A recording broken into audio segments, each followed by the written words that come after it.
Woodward Sports' own Tom Mazaway and Sam Stick Day will be hosting our Lions postgame show after every Lions game all season long. Tune into the Woodward Sports YouTube channel for his hot-off-the-press takes, game analysis, and Kool-Aid sipping celebrations.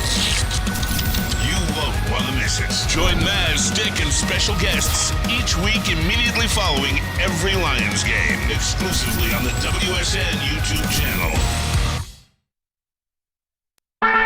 Good morning, everybody. It's the Morning Woodward Show here on the Woodward Sports Network, and you know what time it is. It's game day. No Victory Monday yet. Could be Victory Tuesday, though, which tomorrow we're excited for. But welcome in, everybody. Same crew as always. My partner in crime, per usual, Sam Flannel, alongside me. He's got his red flannel on. I'm sure he's attending the funeral of the Chiefs, which we'll get to later. Yeah, let Russ cook. Yeah, let Russ. Hey, he was cooking. One of your guys, at least. No. Yeah, remember when I said that the Broncos would give the Chiefs problems? But not last time. I meant this time. All right? I meant this time. Yeah, doubling down.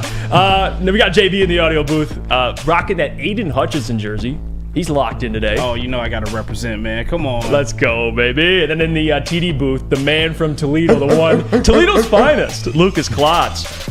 Guys, and don't worry, I know people are in the chat talking about Will Levis, Real Cream of Wheat. Will Levis cooked yesterday. We'll get to the Will Levis stuff later in the show. We're going to get through all around the NFL because I don't mean to brag, but I was kind of hot with my picks. And we'll get to that later in the show and some things that happened over the weekend, some things that transpired. But something that has relevance to the Detroit Lions that I wanted to bring up is Kirk Cousins. Out for the season, most likely, with a torn Achilles. And when you saw the injury happen in the game, people at first, they weren't sure if it was an ankle injury, meaning maybe he sprained it, but the way he was walking and just the way he carried himself, you could tell. Like, he knows it was an Achilles injury. Now, what does that mean for the Minnesota Vikings? You never want to see an injury like this, ever, to any player. But at the end of the day, it does benefit the Lions. The Vikings were the only team that were coming. They just got to 500, and with Kirk Cousins at the helm, maybe they could be second in the NFC, but at the very least kind of challenge at least somewhat what the Lions are doing if the Lions don't continue to win. Now those chances are over. Kirk Cousins is out. They got Jaron Hall out of BYU. Didn't look so great. Yeah, and there's reports maybe they'll call up Colt McCoy, who's got some history with Kevin O'Connell. Jaron Hall. And I'll just say this: if you're the Minnesota Vikings, you have to tank. Like at this point, just tank. Like that roster barely was good enough to make a wild card spot with Kirk Cousins. I mean, what were you going to do? Make a wild card spot and lose? Like that was what the Vikings were going to do with Kirk Cousins at the best case scenario. Now you just keep losing. You lose a ton of games. You lose as many as you can this year. Draft a quarterback. It's not that hard of a concept, Sam Flannel. Well, yeah, if you're the let's just look at this, because as much as we hate to wish injury on anybody, I felt bad for Kirk Cousins, and I felt a little bit bad for even Vikings fans. The Minnesota Vikings had they still beat the Green Bay Packers. They were sitting at 4-4, and they had a pretty favorable, I would say, slate of games coming up: at Atlanta, home versus New Orleans, at Denver versus Chicago, and at the Raiders. That looks like maybe a nice 3-2 and 4-1 stretch. And they were looking like we thought they were dead, but maybe they would actually be a small threat to the Lions. I'm not saying they would actually overtake the Lions in the NFC North, but the reality is the Lions hadn't played them yet, and the game, at least at Minnesota, was looking a little bit tougher. But now that Kirk Cousins is hurt, those hopes are over for them. The Packers are terrible. The Bears took an ass whooping at the Los Angeles Chargers.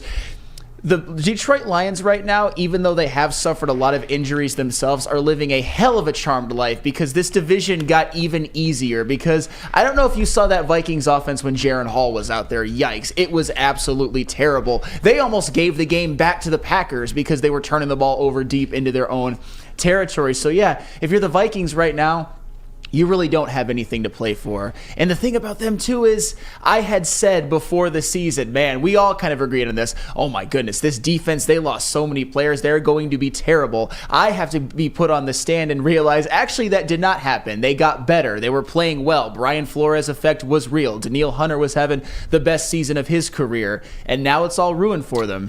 Yep, it's all done. And to this comment, too, before, because I want to get Lucas's thoughts, because Jordan Addison's a dog. Yes. That's one thing we know for certain, and I want your thoughts on him. But I want to read this comment, because this is just not true. Brandon Hasso, you guys act like players are okay with just quitting. No one's saying tell the Vikings players to quit. What I'm saying is you keep Jaren Hall and you let him start.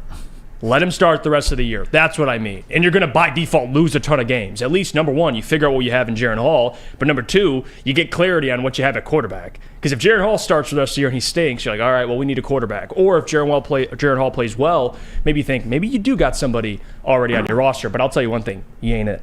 But Jordan Addison, though, Lucas, dog. Yeah, Jordan Addison, a dog. KJ Osborne most likely will be out of there, but he's a dog, too, so they're going to be losing to him. They just absolutely screwed themselves with re-signing TJ Hawkinson. And I feel bad for Kirk Cousins just because it's a torn Achilles, but I do not feel bad for Vikings fans at all. That's I do fair. not. That's fine. Like, Why? Are they? I don't know. They've had enough winning recently. Like, as a Lions fan, I'm going to feel bad for another franchise. That's I'm fair. sorry, I'm just not. We've been through it worse. They won a playoff game and had a little run with Case Keenum. I think they can take a little seat on missing the playoffs for a year or two. I don't feel bad. But I think Vikings, I hope to God they avoid Caleb Williams because I bet Justin Jefferson isn't going to set foot on the field again either. I bet they're going to make sure that he stays healthy. Maybe he plays, but I really don't see the logic in doing it. But yeah. This comment, Brandon says Pistons talk. Don't forget about them. We'll get to the Pistons. Oh, we will. In the second hour, Kool-Aid will be hopping on the show, and we'll kind of recap opening night. Because Lucas, man, we're pulling him into being he's going to be a diehard Pistons fan. You already were a Pistons fan? After the game Saturday night, like I was already like, I was to nowhere near and still not to like you and Kool-Aid, but I was like a Pistons fan, you know what I mean? Yeah. And then I went to that Pistons game and I'm all in. I I'm love getting that. a Jalen Duren jersey this weekend, and it's going to be chopped. Let's go. I love that. JB, I want your thoughts on the whole situation in Minnesota. Is it that easy? Just tank. I mean, at this point, I don't trade for veteran. No, Teddy Bridgewater is not being dealt for picks. That is not happening. If I'm the Minnesota Vikings, you just see what you have in Jaren Hall, and if you lose a bunch of games, JB, you lose a bunch of games, and you draft your quarterback. Yeah, as they say, tank organically. Or There you go. No, right. There you go. Tank organically, because as Lucas said, like, I'm not throwing Justin Jefferson out there. I'm going to let Jordan Addison and KJ Osborne deal with whatever offense that we're going to put out there on the field. But, yeah, I don't feel bad for the Vikings franchise. I feel more bad for Kirk Cousins just because the whole QB segment on Netflix, you know, you kind of felt for the guy like, hey, you know, he's a good-natured guy. And the other thing, too, when people are saying because I saw this comment too. Silent Service says they won't tank. Well, great, don't tank. Like, I'd rather have the mid-Minnesota Vikings for the next decade. I'm cool with that. Exactly. Just keep trying to acquire veteran quarterbacks, and win 8 games, and keep going. I'm cool with that. Isn't it funny, too, how, to Flannel's point, like, the Vikings almost came back, but Jordan Love was so bad still that they had no chance. Dude, he is, speaking of drafting quarterbacks, terrible. The Packers at this point, I don't know. They need to be. Yeah, They need to at be this looking point, at Kirk you're Cousins. like, yeah. Ryan Tannehill. Ooh, I saw that too. I think that's a name. If he gets healthy, well, he's got to get healthy by tomorrow. So never mind. I say that's the name to watch around trade deadline when he's hurt. Who tweeted that out? Was that Des Bryant? Someone tweeted that out. Michael, I don't know who it was specifically, but they tweeted out the Vikings should trade for Ryan Tannehill, and I'm like, dude. I mean, I hope they do. I really hope they do. Well, yes, that is would true. make me happy as a Lions fans fan. hope they do, but I'm like thinking about that move. I'm like, that doesn't even make any sense. Bring Malik home. You go get it. To Minnesota. Yeah. Bring Malik Willis. There you go, Maz and everyone on E&E. Bring home Malik Willis to Minnesota. But yeah, at this point, though, it is just unfortunate. Kirk Cousins, and although I've always said, and I have to give him respect in our quarterback rankings, Sam, because he is playing really well, even though I don't think Kirk's elite. But it is unfortunate. A lot of quarterback injuries this year, too. You got Aaron with an Achilles, Kirk with an Achilles. That's Daniel Jones out. Like, that's why when we talk about having someone behind Jared you can trust to some extent, it is kind of important. Yes. Not saying you can come back from an Achilles injury, but anything. Injuries are bound to happen in this league. And the Vikings have Jaren Hall, and that's the thing. As BYU product. Yes, BYU's finest, and as the alma mater of Steve Young and Jim McMahon. Little fun fact, but Jaren Hall is not Steve Young. He might be Jim McMahon though. But you know what? That's neither here nor there. Their season's over. That's all it took was a non-contact injury when he was dropping back to pass. It just shows how quickly it can all be taken away from you in the NFL. And honestly, as somebody, and a lot of people don't like this, as somebody who actually thinks Kirk Cousins is a little bit disrespected by some, look how the Vikings are going to look without him. Kirk Cousins is a top half of the NFL quarterback, and he was actually, and I can't believe I'm about to say this, if Kirk Cousins would have kept up his pace, he had 18 touchdown passes, which I believe is tied for tops in the league with Josh Allen. If he would have kept that up and the Vikings actually made a bit of a run, could you have been talking about Kirk Cousins getting some MVP votes? Stop. Hey! He's on pace for 40 touchdown passes. God, Come on. please, no. Come on. That Didn't Fields get one last year? Yeah. Kirkett would get one. Of course he would. There's no way. Dude, he had Are we 40 saying TD. Should he though? Well, If he that's a got them different to combo. if he got them to 10 wins and had 40 touchdown passes, absolutely. Well, 10 wins, yeah, that'd be. Yeah, you got 10. If he got him to 10 wins, but that would not have happened. No. That I would would not say have I would say like maybe at the max 9. They would Maybe have been go an 9 8-9 win team, and if he would have got an MVP vote, it would have been the most Pat Stafford thing I've ever heard in my life. You can't be Pat Stafford and lead your team to 10, 11 wins. Yeah, with that team. And I'm not too. saying he would have. I'm not saying he would I'm have. saying like to receive MVP votes when it's just like, dude, like it's over. You're not an MVP. Like relax. It was just that stuff. Well, the reality is that the NFC North got just as easy as we thought it was a couple of weeks ago. I mean, as we saw, one of the teams that had to lose in that matchup was the Green Bay Packers, and Jordan Love looks absolutely awful. And I'm kind of, in a weird way, I'm kind of happy that the Bears took that ass whooping and Tyson Bagent looked terrible, because he was another one of those. I could see it coming. I could see the folk heroization coming, and I'm like, oh no, is Tyson Bagent about to be a fan favorite? No, he's awful. I think he's terrible. like a Taylor Heineke though. Could be. He's got to stop turning the football over to be Taylor Heineke. He's got a little bit of that dog in him, Flannel. Tyson Bagent. You can't measure it, but it's there. To be honest, though, and I know I kind of poo-poo the whole dog thing, if there is a such thing as dog, I can see Taylor Heineke having it. Tyson Bagent. I love Taylor Heineke, bro. But Taylor Heineke also lacks in talent. Yeah, for sure. Yeah. The only reason he has a job in the NFL is because that man tries his ass off That's every fair. snap, even every handoff. He's doing everything he can to put that ball in the running back's stomach. Pause. Yeah, that's a big pause there. I'm going to read some of these comments. I know Mike G asked, and he commented. He said, "Are you guys going to be talking about Michigan State and Minnesota?"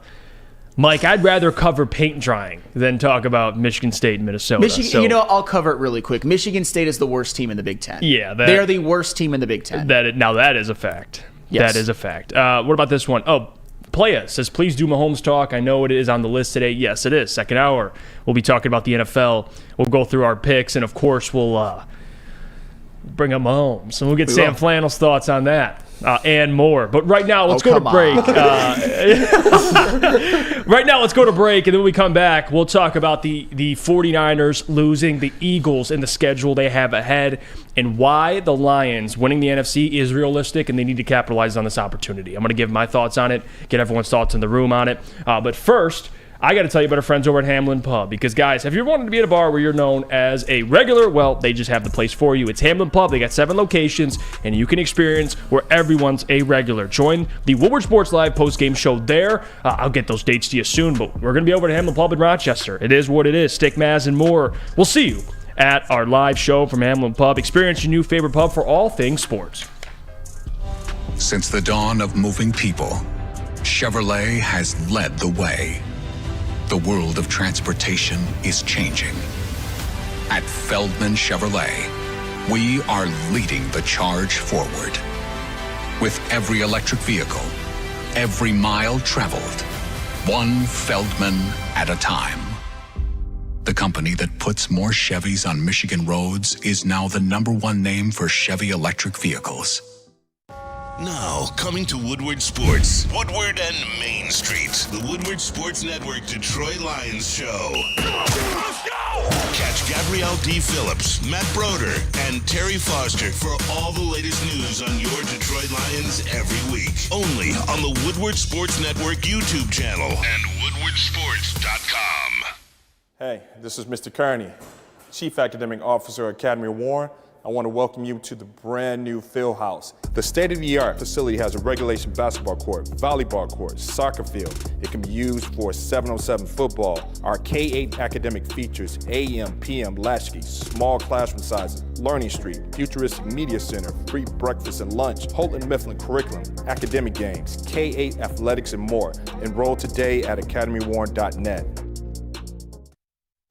Join Woodward Sports and Long Drink live every home game for the official Lions VIP tailgate party. It's at Eastern Market at Shed number 5, and it is always a bash. Yes, tonight, Lucas Klotz, Detroit Kool-Aid will be down there, and you can be down there as well. The doors open at, I believe, 5:30 p.m., and it goes all the way until game time for the Lions' big Monday Night Football matchup versus the Las Vegas Raiders. The official Lions tailgate is back and better than ever. How would you like to pregame it with Woodward Sports and be treated like a VIP? Food, beverages, and entertainment all included. Get your tickets online today at bullseyeeventgroup.com or win some from Woodward Sports today. Just subscribe to our YouTube, follow us on IG, and direct message Lions VIP. Check them out. Look at this comment. Ranting says, what's up, peeps? I'm hanging out in Jamaica, so I depend on your live broadcast. Go Lions. Ranting, you lucky SOB. Have fun out there in Jamaica, man. We appreciate your presence.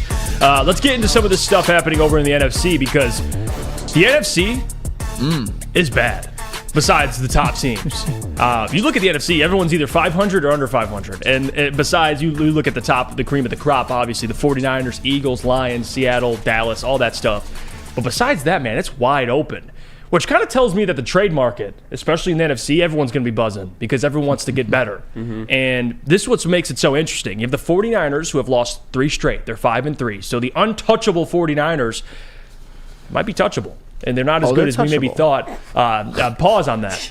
Pause on that. But it's true. The 49ers aren't as invincible as we thought. Now, the Eagles, on the other hand, for whatever reason, every time they play the Commanders, Lucas's guy, Sam Howell, just tears them apart. Crazy. Rips them up. He did it last game, too. Can we admit that he's a legit NFL quarterback? Yes. Okay. He is. Okay. You dot up the Eagles like that 2 times this season? Like, yeah, you're legit. Ron Rivera. Eric Bieniemy, though, he's over there cooking. He's legitimate. He's the 3rd best quarterback in the NFC East. And that's like, but he's going to lead that. He's going to lead the NFC East in passing yards. You were right. He's throwing like 300, 400 a game. Yeah, he's had 2 400-yard games, I'm pretty sure. Crazy with Sam Howell. But regardless, the Eagles, even the secondary, are a little bit shaky, even though who they just acquired in Kevin Byard. But still, the question is, can the Lions still win the NFC? And this is why it's important. Because I've been harping on this too with Brad Holmes, and it's not even a diss at Brad. And I'm sure later with Neil we'll chop it up about that. We'll have the trade discussions, and he's going to tell me to protect all draft capital, and I understand that. But Lions fans have to understand, and Brad specifically, that your window is right now. Right now, the 49ers lose 3 straight. The Eagles have a tough next 6 games. You know what the combined record of the next 6 opponents for the Eagles are? Or excuse me, the next 5. 31-13. And you look at their next 6 games. Let's go through it really quickly, shall we? They have the Cowboys, the Chiefs, the Bills, the 49ers, the Cowboys, the Seahawks. That's the next 6 games for the Eagles. Now, are they going to lose every single one of those games? No, but it's a tough slate for the Eagles. I'll tell you one thing. They're not going to have 1 loss after that the next 6 games. They're going to have more than 1 loss. The window is right now. This is a year-to-year league, and you guys know this. You've been watching the NFL for a while. Nothing's promised. Like, nothing's gradual. Like, we can't look at next year and be like, well, Lions will have this record, and then the year after they'll have this record. That's not how the NFL works, especially with guys. You see it with Aaron Rodgers going down. It changes things, doesn't it? When someone gets injured. You have to capitalize on this window. The NFC's wide open. Brad Holmes, I'm talking to you. All right, nobody's asking Brad to give up a bunch of draft capital. No one's saying that. But what I am saying is it's never a bad thing to improve your football team. And we know this, especially if you factor in the financial side of things, which I'm asking Brad to do. No one's saying go trade for big contracts or give away multiple first-round picks. And we'll get to the Montez Sweat stuff, but it's reported him and Chase are being shot for a second-round pick. And the Commanders keep losing. Like, guys, you can't sit here and watch other teams in the NFC just get better. You just can't. And expect, well, we'll get there eventually. No, you're that team right now. The 49ers traded for McCaffrey last year. Have a pretty good record with them, don't they? Until the last 3 games. But regardless, before that, they were pretty much undefeated. And then the Eagles get Byard. Their secondary improved, even though they didn't look like it, yesterday. But regardless, they're trying to get better. The Lions have yet to make a move like that in Brad Holmes' tenure, which I respect. And he's actually done the right thing. When this team was building, he didn't go and trade for any stupid contracts or players that weren't worth it. And I love that. But this year, you're 5-2. You're one of the better teams in the NFC. Not only that, I think they're a half game out from the 1 seed. We just need the Eagles to lose, and then if you win a couple games, boom, you're the number 1 seed in the NFC. That's how this works. So what I'm saying is, Sam Flannel, go get somebody. Go get somebody. You don't have to give up a ton of assets to do so, Sam, but you have to get better. You can't sit here, stand pat, and just watch other teams improve, and you just think, well, we'll just get better by default, which, again, you have a lot of young players. They'll, of course, get better. But it also helps to kind of sprinkle in some proven talent, guys that have played in this league. Not draft a rookie next year and wait for him to come along. Even though Brad does a really good job with that, Sam, go get proven talent. That's all I ask. Oh, yes. And we're going to talk a little bit more in upcoming segments about who are some available that I think all of us in this room would like to make a run at. But so when you talk about the 2023 Detroit Lions, they're always going to be compared to, and we're always going to be watching the standings when it comes to the 49ers and the Eagles, and that's fair because those were the teams that were in the NFC Championship last year. Those were the teams that got off to the hottest starts. But when you look at the San Francisco 49ers, as we've mentioned, they look a lot more vulnerable than they did before, and it kind of shows that injuries, they hit every team. No team is going to be 100% up to speed when it comes to injuries, but they really haven't been able to overcome them that well at all. I mean, Deebo Samuel's been out. Their offense doesn't look the same. Trent Williams has been out, and I know those are big losses, but the 49ers haven't been able to overcome the same way that the Lions did when they had some injuries, although the 49ers may have played some tougher opponents, but still, you have to overcome attrition. And here's the thing when it comes to the 49ers too. And I'm not saying this is the biggest deal in the world, but some of their players, some of their better and more important players have either been hurt or are not quite playing up to the speed that they were last year. Let's first start with Nick Bosa, who I don't want to harp on Nick Bosa because he is still playing damn good and he is still one of the best overall football players in the NFL. But last season, Defensive Player of the Year, 18.5 sacks, was to me the best NFL player in the world not named Patrick Mahomes last year. I think that is very, very fair. Patrick Mahomes was MVP. Nick Bosa was Defensive Player of the Year. He was absolutely dominant. Yep. This season, when it comes to just sacks, he has 3 in 8 games. Still playing well, but those are the type of game-breaking plays that maybe could have been the difference between a win and a loss in some of the games like at Cleveland, for example, and at Minnesota. And I'm not saying it was Nick Bosa's fault. I'm just saying his production has dipped a little bit. You look at Brock Purdy, everybody's Lord and Savior, the guy that Lindsey Hunter is basically calling Joe Montana, but slightly better. I'm talking to you, Lindsey. I know you're going to be on Big D Energy. You got to be on the stand. But anywho, Brock Purdy in the last 3 games, without Trent Williams for a couple of them, without Deebo Samuel for 2+ games, 3 touchdowns, 5 interceptions, when pretty much his entire regular season career, and I know his job was made easier, had basically played perfect football, had done nothing to lose him any games, and had even played well enough to win them some games on his own. I thought Brock Purdy was looking really good, but in these last 3 games, he has certainly looked vulnerable. And that's the thing. The San Francisco 49ers are now staring down the 3 seed when they were looking like the dominant team in the NFL. And you look at the Philadelphia Eagles. Obviously, the Eagles are 7-1. They look like the class of the NFL right now. Jalen Hurts, he wasn't on my quarterback list. I think he heard me because if we make another one this week, he's certainly going to be on it because he played very, very well. DeAndre Swift has been good. A.J. Brown now looks like the second best wide receiver in the NFL, not named Tyreek Hill. And then you look at their defensive line. Hassan Reddick, Josh Sweat, Jalen Carter, and Jordan Davis have all been dominant. But Jeff, you already went over it. Their next 6 games, it would be a goddamn miracle if they go 4-2 in those games because this is one of the toughest stretches of regular season football you will ever see. Let me just re-go over it really quickly. Home versus Dallas, at Kansas City, home Buffalo, home San Francisco, at Dallas, at Seattle. Like I said, if they go 4-2 in those games, it will be sent to the gulag. For real, that looks like 3-3 right now. Mm-hmm. And the Philadelphia Eagles are a damn good football team. But if they lose 2 or 3 out of their next 6 games, and the Lions keep winning, we're looking at maybe the number 1 seed. And I'll tell you what, when it comes to the Eagles as well, that secondary, after playing well against Miami, looked pretty damn vulnerable again at Washington. It wasn't Sam Howell's fault that they lost because he played very, very well, and guys like Jahan Dotson and Terry McLaurin did as well. I know they're getting reinforcements in Kevin Byard, but I think that's kind of the point. The Philadelphia Eagles see a deficiency and they're like, you know what?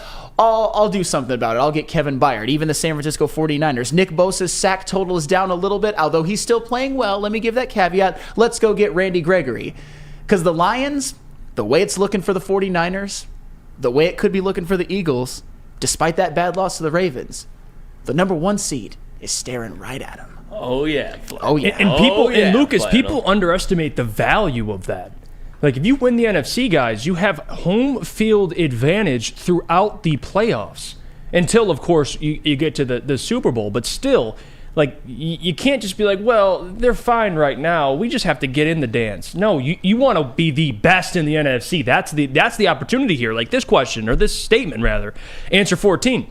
They have been building this team for 5 to 10 years of competitive play. Jeff like a kid getting his first piece. Lions are fine, but no way you mortgage what they're building for a big name. 5 to 10 years. What?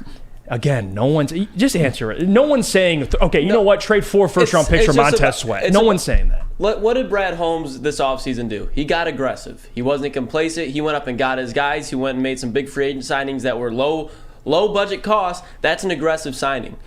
If the reason that you got here is from being aggressive, why get complacent now when you're in win-now mode and the NFC is wide open? It's as simple as that. Do not get complacent. You don't need to go and sell a first-round pick. You don't even need to go and sell a second-round pick for some of these guys. But if you think that just getting complacent now when there's a weakness, like that's what just an okay organization does. Good teams. If you want to be an elite team that puts the pedal to the brake and show that you are here, you go and you make a move. It's as simple as that. That's what good GMs do. That's what Howie Roseman does. It's what John Lynch does. It's what Bill Belichick did when the Patriots were buzzing.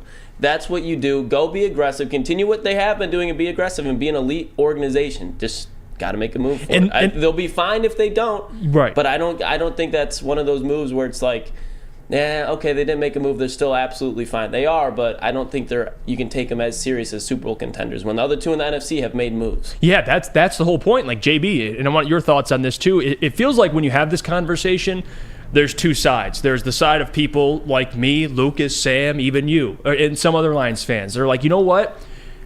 They're good, but you want them to be great. And the NFL is on a year-to-year league, right? Like, everything's different every single year. You're good this year, but you don't want to give up significant, significant assets to get better. No one's saying that.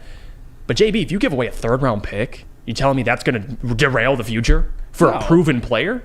No, that's not going to derail the Lions' future, obviously, but a third or fourth round pick, I don't know. Sometimes people value picks a little bit more. I can see if you're looking at a first or a second, yeah, you kind of want to hold those a little close to you just because, you expect to get top-level talent out of those picks. But a third and a fourth, like, I wouldn't mind that at all. I mean, a Montez Sweat, Chase Young, I know everyone would love that, but still, it's like these are like third, fourth round picks. Who cares about these? That's right what I'm saying. now? Like, imagine being in the third round and you get to watch Montez Sweat highlights instead of watch somebody go to the podium. Like, I would be perfectly okay with that. For a third round pick, like, who do we get now?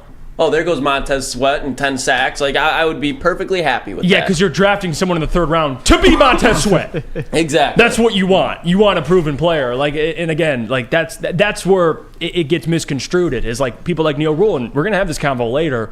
And when you say that, he's like, "Well, I'm not giving up draft capital, dude. A third round pick? You kidding me? You kidding me? You still have a first, a second. You actually have another third, fourth, fifth. Yeah, people sixth. forget about that. There's two third-round picks in Brad's hands right now. Guys, one proven player. That's all I'm asking for. Like, it just makes sense. And I get bringing in rookies and they're on rookie deals. I get all of that. And you're going to have a ton more coming in the future, of course. But still, one guy.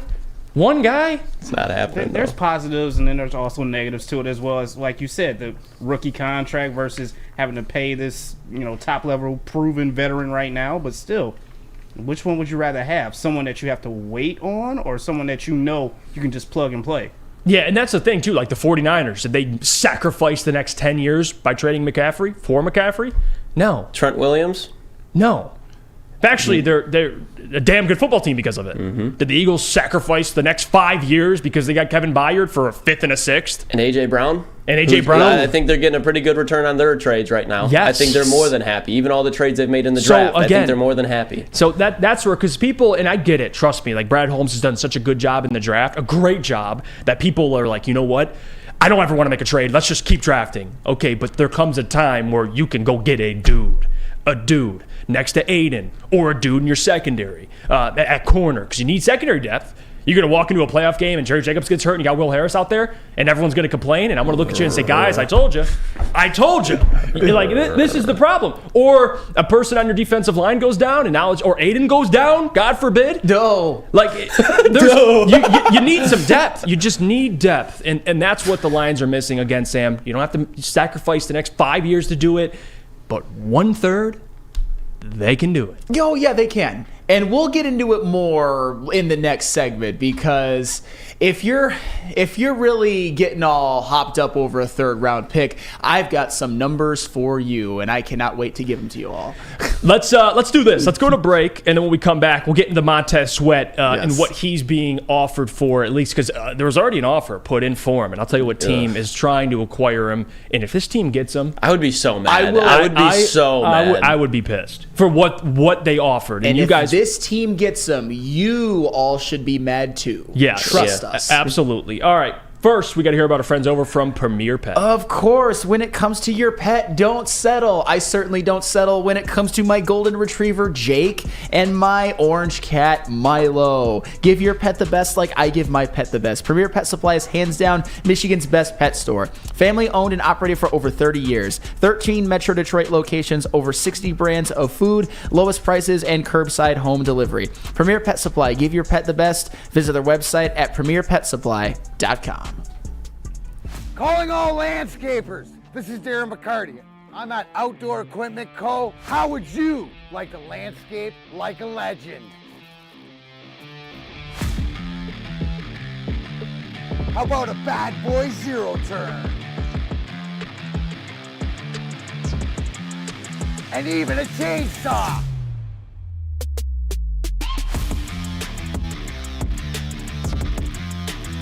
And even a weed whipper. Whether you landscape for your job or landscape for fun, get all your equipment from Outdoor Equip Co., the official equipment provider of Woodward Sports. Michigan grown, family owned. OutdoorEquipCo.com.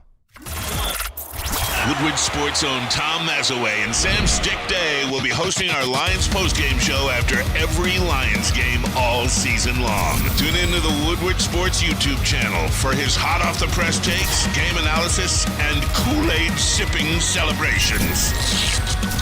You won't want to miss it. Join Maz, Stick, and special guests each week immediately following every Lions game, exclusively on the WSN YouTube channel. Your home is your most important asset.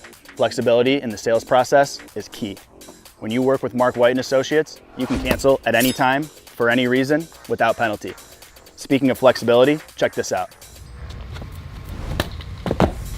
Who you work with matters. Hire the best broker in the game.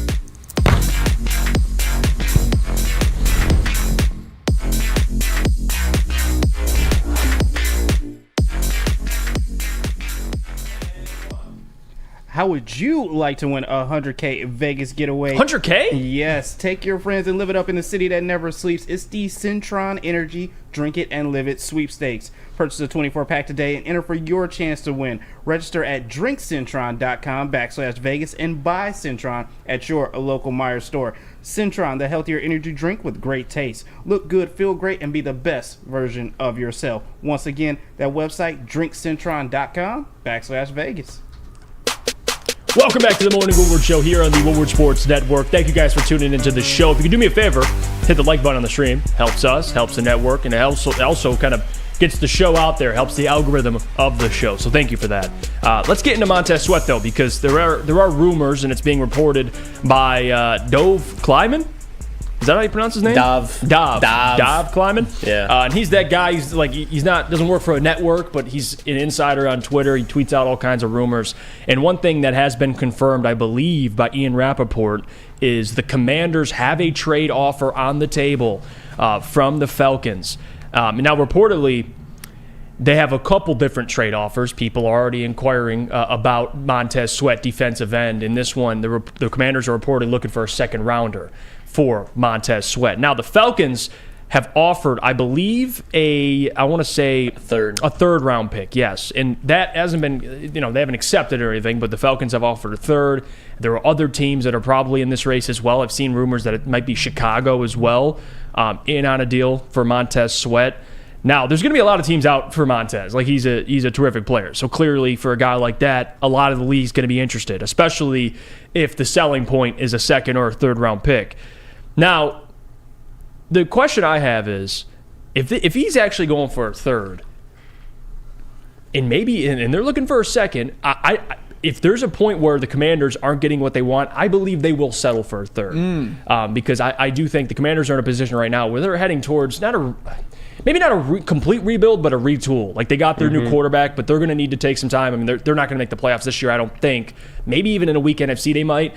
But the Commanders are just at a point now where it's like, listen, man, you got a bunch of pieces on your defensive line. You just re-signed Darren Payne to a big contract.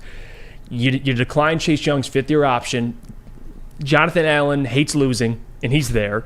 Fucking tired of this shit, man. Yeah, he's tired of that ish. He already talked about that. This is a perfect opportunity. You get a distressed asset like a Montez Sweat, and you could go get him. Now, if the Falcons get him, or the Bears get him, or another NFC gets him, man, I would be frustrated. And the Bears, and someone asked, why would the Bears be buyers? Well, the Bears technically could acquire Montez and extend him and keep him for their future. And they need defensive line help bad. Maybe not as much as the Lions. The Lions need defensive line help, but not like the Bears. But still, Montez Sweat on the other side of Aiden Hutchinson, that's problems for teams in the NFC. That's a lot of problems. Well, and I really, really hate looking at teams like the Bears and the Falcons and the Montez Sweat sweepstakes, because do I think Montez Sweat would help the Falcons? Abso-fucking-lutely he would. Then I might be looking at the Falcons as the favorite in that division, especially if Taylor Heineke is the quarterback and they keep Desmond Ridder on the bench where he belongs. But with the Chicago Bears, I understand that Montez Sweat would exponentially help their defense. He'd probably step right on the field and be their best defensive player. But still, when you talk about the possibility of the Detroit Lions, Montez Sweat would actually make the Lions instant.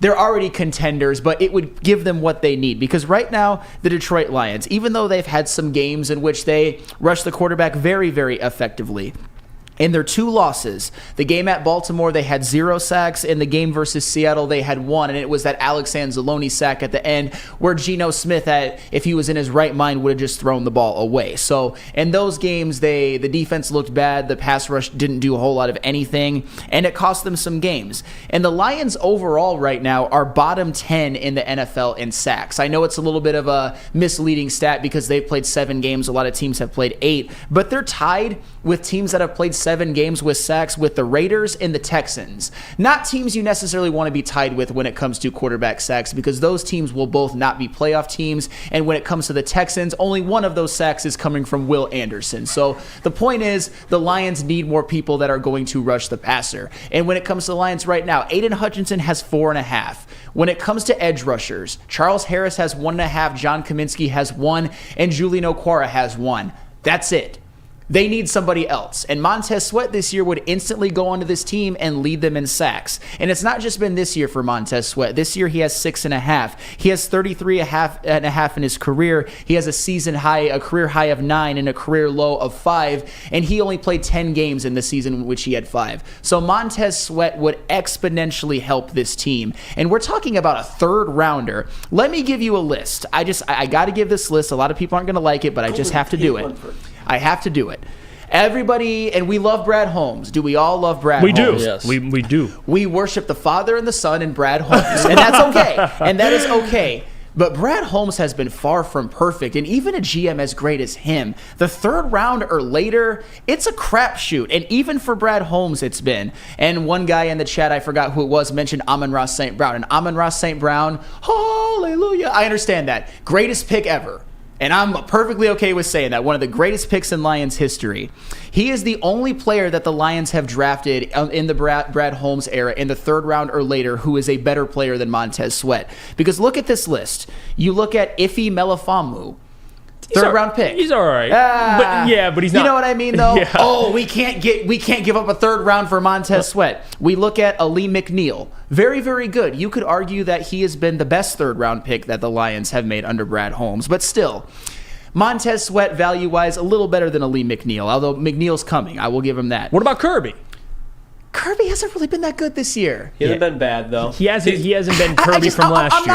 I'm not gonna I know a lot of people. I like Kirby Joseph. I'm not saying he's bad. I'm just saying that he's got a lot of clout for what he did last year. And It was big time. But this year he has regressed and he has been hurt, and that's fair. And then you look at even in this last draft, Broderick Martin hasn't seen the field. Looks like a bad pick. I'm sorry. Fair, so far fair. Yeah. And then Hendon Hooker, we don't know if he's going to play or not. Could be a bad pick, could be a good pick, but we just never know. The point is, if you can get Montez Sweat for a third-round pick, you do it and you don't look back, because even when it's Brad Holmes, the third round and beyond is tough. And Montez Sweat is a proven pass rusher. He would come onto this team and lead them in sacks on a team that has Aiden Hutchinson. What are we doing? What are we doing? In this one, because I see people talking about Sue, too, over there. And because I'll let you talk on this, Lucas. I want to read this comment. I forgot. I'm trying to find it. Let's see here. It was Detroit Supremacy saying, why trade for Montez Sweat when you don't have to give up assets and you could just sign Sue? Well, I mean, newsflash, and you know this, Detroit Supremacy, but he ain't Montez Sweat. But Sue wouldn't be a bad signing. Just to bring in for depth, but he ain't like people are expecting Sue to come in and be that guy. Let me ask you: is Ndamukong Suh going to be the starting nose tackle if he gets signed here? No, it's going to be. He would be a rotational piece. He's going to be a rotational piece with Benito Jones, Isaiah Buggs. I understand that Ndamukong Suh is a solid defensive tackle that played here before. He's a legend here in Detroit, but he does not move the needle, guys. It's like saying Leonard Fournette in the backfield. Like, the man is 5-6 years past his prime. Like, would he be a great depth piece if we had a star defensive tackle or a star defensive end? Absolutely. But if we're acting like Ndamukong Suh's just that guy that just solidifies the Lions right back up there with the Eagles and Niners and the other teams around the NFL, like, Suh's not that guy. Like, I'm not saying I don't want Ndamukong Suh, but if Suh's the splash move, I'm going to be extremely disappointed. Extremely disappointed. Yeah. If I'm getting sold Montez Sweat and then I'm actually sold Ndamukong Suh, I think, you're like, oh, well. Why are you going to show me something if I can't have it? That's from Uncut Gems. Yeah, that's it right there. Don Beats, you are not him. Yeah. And Ryan's reaction says Sue has been doing broadcast work. He's done. Yeah, I believe he's doing. Yeah. Chuck was mentioning something about Sue doing broadcast work overseas. I don't even think, because that's the biggest thing I was curious about is where does Sue go? He always waits till there's the best team, and then he joins the best team for some deal and competes for a Super Bowl.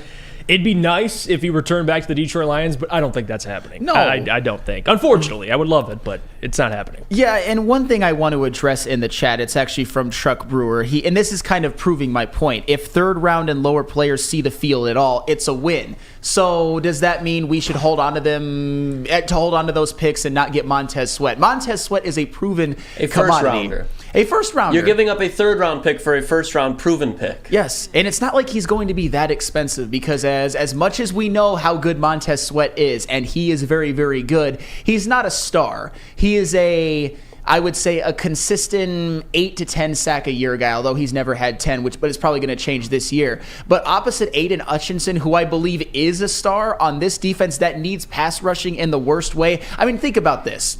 The Philadelphia Eagles, you mentioned how many players on their defensive line are killing it this year. You look at even the San Francisco 49ers. I know that their sack numbers with Nick Bosa are down a bit, but Armstead is there. Drake Jackson. They've got, and they just picked up Randy Gregory. The Lions, and we talked about it, as much as we like guys like John Kaminsky, it's not like he's setting the world on fire. He's not bad. He's not bad, but I would say this year has been slightly disappointing. And you look at Charles Harris. Charles Harris, to me, is just a one-year wonder. I'm sorry. Mm-hmm. He had a one-year aberration. The rest of his career, he's been a bust. Go ahead, Lucas. Yeah, and the thing is like, if you think about where Sweat's at right now, like, think about how much talent's around him with Chase Young, Payne, and even Jonathan Allen.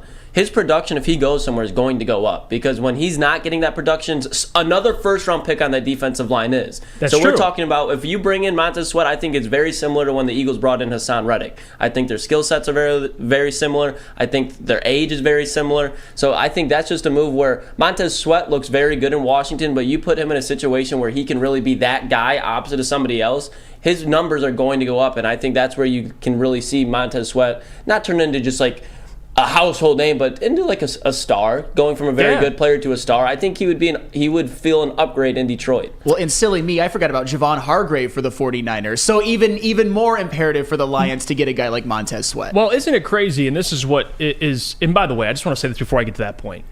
The decision's in Brad Holmes' hands. If Brad Holmes, if you want to compete for a Super Bowl, it's very simple. You go make a trade. and you go acquire somebody that's proven to help out this football team, maybe even defensively up front or in the secondary. If you want to stand pat and maybe win a playoff game and go home, then that's Brad Holmes' decision. We'll see. If he doesn't make a move, then clearly that's what he feels is necessary this year. Why don't we just win a playoff game? We'll lose, and then next year this will be a team that can compete for the NFC. All I'm saying is the NFL is not a year-to-year league, man. You got to capitalize on the window right now. So it's up to Brad. If Brad feels like, hey, we'll just stand pat and just get a playoff win and we'll all celebrate, cool. I want to go compete for a Super Bowl. And if Brad feels that way, he'll make a deal. It's that simple. Now, the other part of it is, well, how do we pay for guys, right? If we trade for Montez, we got to pay them. Lucas, how in the hell do the Eagles afford everybody? You have good general management. Oh, it's just kind of like that. It's almost like they have 5-6 huge contracts that they know how to mitigate and backload it and front load certain one of them. Signed one guy, Lane Johnson, to a 1-year deal. You can go around franchising tag people act like you make one move, you make one wrong contract signing, that the absolute future of this Detroit Lions team is fucked. If they didn't have Brad Holmes and good ownership, I might agree with you. But everything that Brad Holmes has showed me with all the signings, name one guy that Brad Holmes is overpaid for.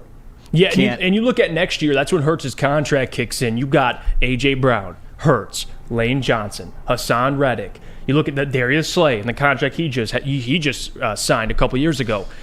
They're making it work. Either if you're going to re-sign Jared Goff, you front load it or you put it on the back end. Make it work. Like, that's what good general managers do. You see it all the damn time. That's it. All right, let's go to break. When we come back, we'll talk about Amon-Ra St. Brown, questionable tonight, dealing with an illness, but we'll see how that trends. I want to ask the question, how important is tonight's game against the Las Vegas Raiders? And the other question is, what do you need to see to be satisfied? We'll answer that question when we come back. But first, I got to tell you about our friends over at Planet Fitness, because, guys, Dominic Sue, if he's playing, he's got to get over to Planet Fitness. That's for sure. It's the home of the judgment-free zone where anybody can feel comfortable and work on their fitness goals. At Planet Fitness, you'll experience a squeaky clean gym that has tons of equipment, a full-body workout in just 30 minutes. That includes all memberships and includes fitness training. You'll get all this for just $10 a month. No commitment. No matter where you are, there's a Planet Fitness close by. More than 50 in Metro Detroit and thousands more throughout the world. Come to Lady Jane's for an award-winning haircut experience and register for a once-in-a-lifetime opportunity to win an all-expenses-paid suite for the 2024 NCAA tournament for you and 5 of your best buds. Lady Jane's open 7 days a week. Walk in anytime. It's wicked awesome. Brace yourselves, Detroit. As the sun begins to set, 2 of Woodward Sports' brightest young stars will be taking the mic for a brand new show. Woodward Nights with Spooner and Broder. The dog days in Detroit are over, and the boys are unleashed. Join in on the banter and hop on the bandwagon of the #1 night show on the internet. Tune in to the Woodward Sports YouTube channel every weeknight from 8 to 10 p.m. Woodward Nights with Spooner and Broder.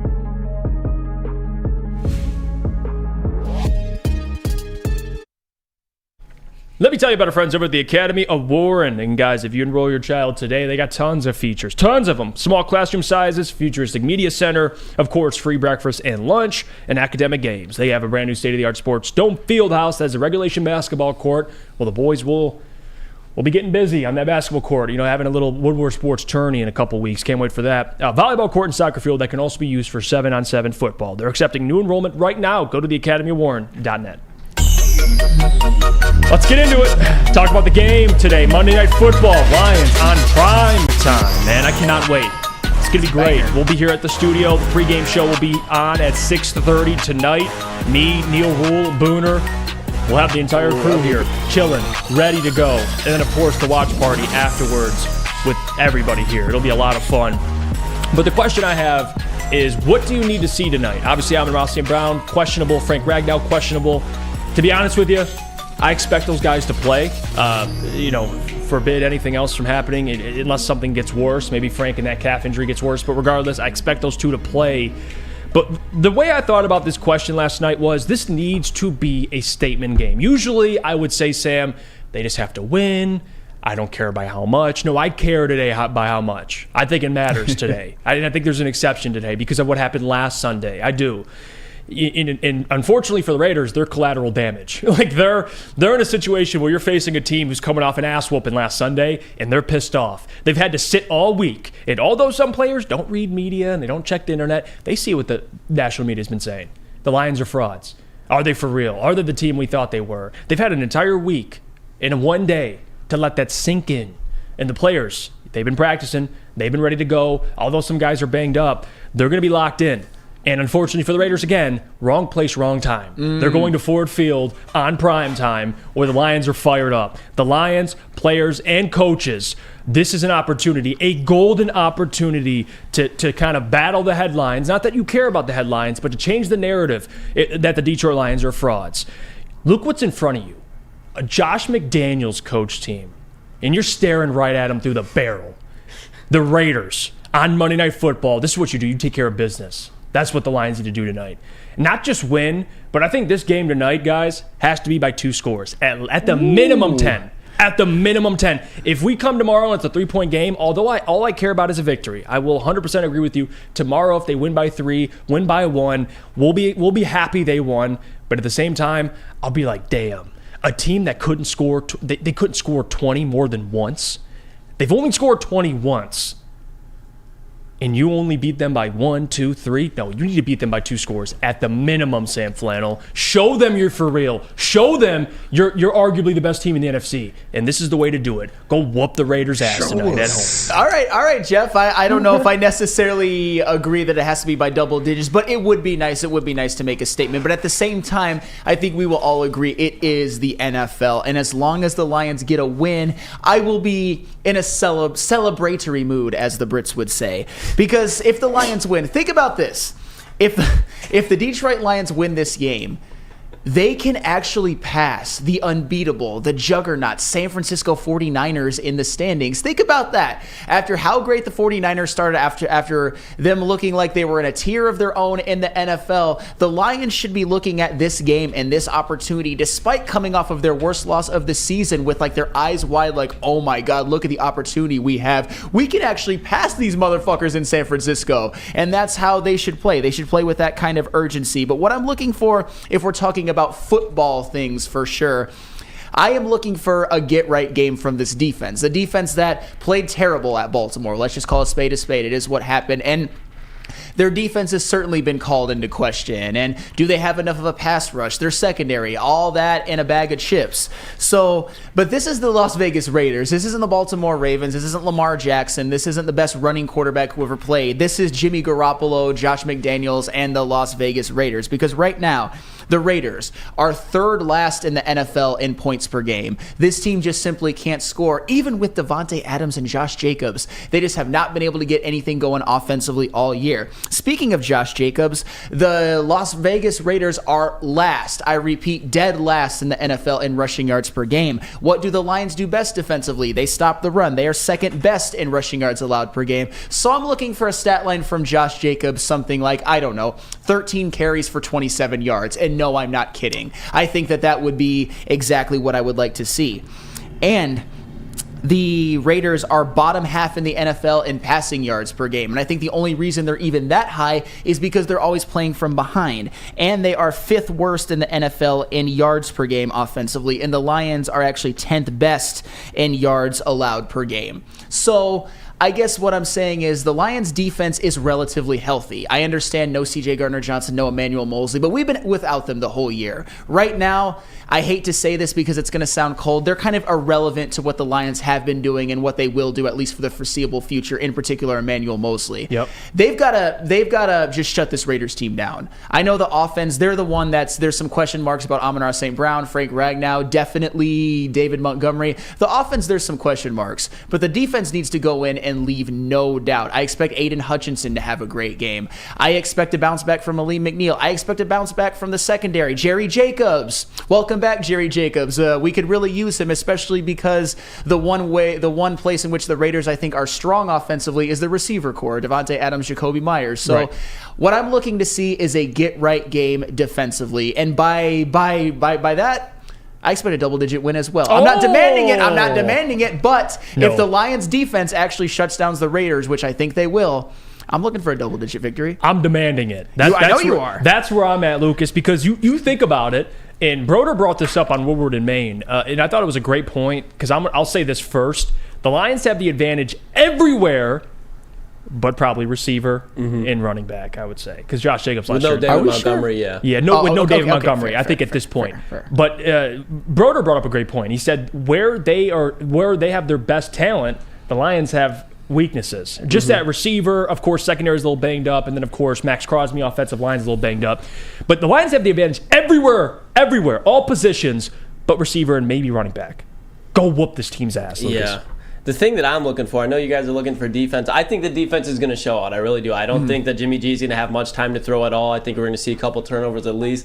The thing I'm looking for the most, man, is get Jamison Williams going. All right. If there is a game where Jamison Williams can be opened up, if there is a game where you can run Jamison Williams through all three levels of the field, it is tonight on prime time.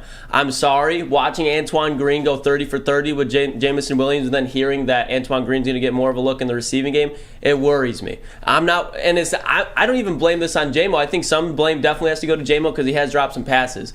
But I was telling Easy last night, it's just like, with Jamison Williams, they're trying to get his ceiling right away, those deep shots. Yeah. They're not building his floor whatsoever this season. They're not giving him those short looks consistently. I understand he dropped a suicide slant against the Panthers. I understand he had a 2-yard screen that went for a loss, but he caught it at least. They're not letting this guy's floor get developed at all. Let Jamison Williams get some quick touches so he can really show you how he can impact the game, because this is not a team that the Lions should be hanging around with. So if you can kind of take some chances with Jamison Williams, especially with Amon-Ra not being 100%, this is the week to do it, because the Raiders secondary, have you checked? Nate Hobbs, Marcus Peters? Like, there's not anybody in that Raiders secondary that's scaring anyone. So get your number 12 overall pick that we've been hearing about for a year and a half, who's a versatile weapon you've seen in Alabama. Get him going.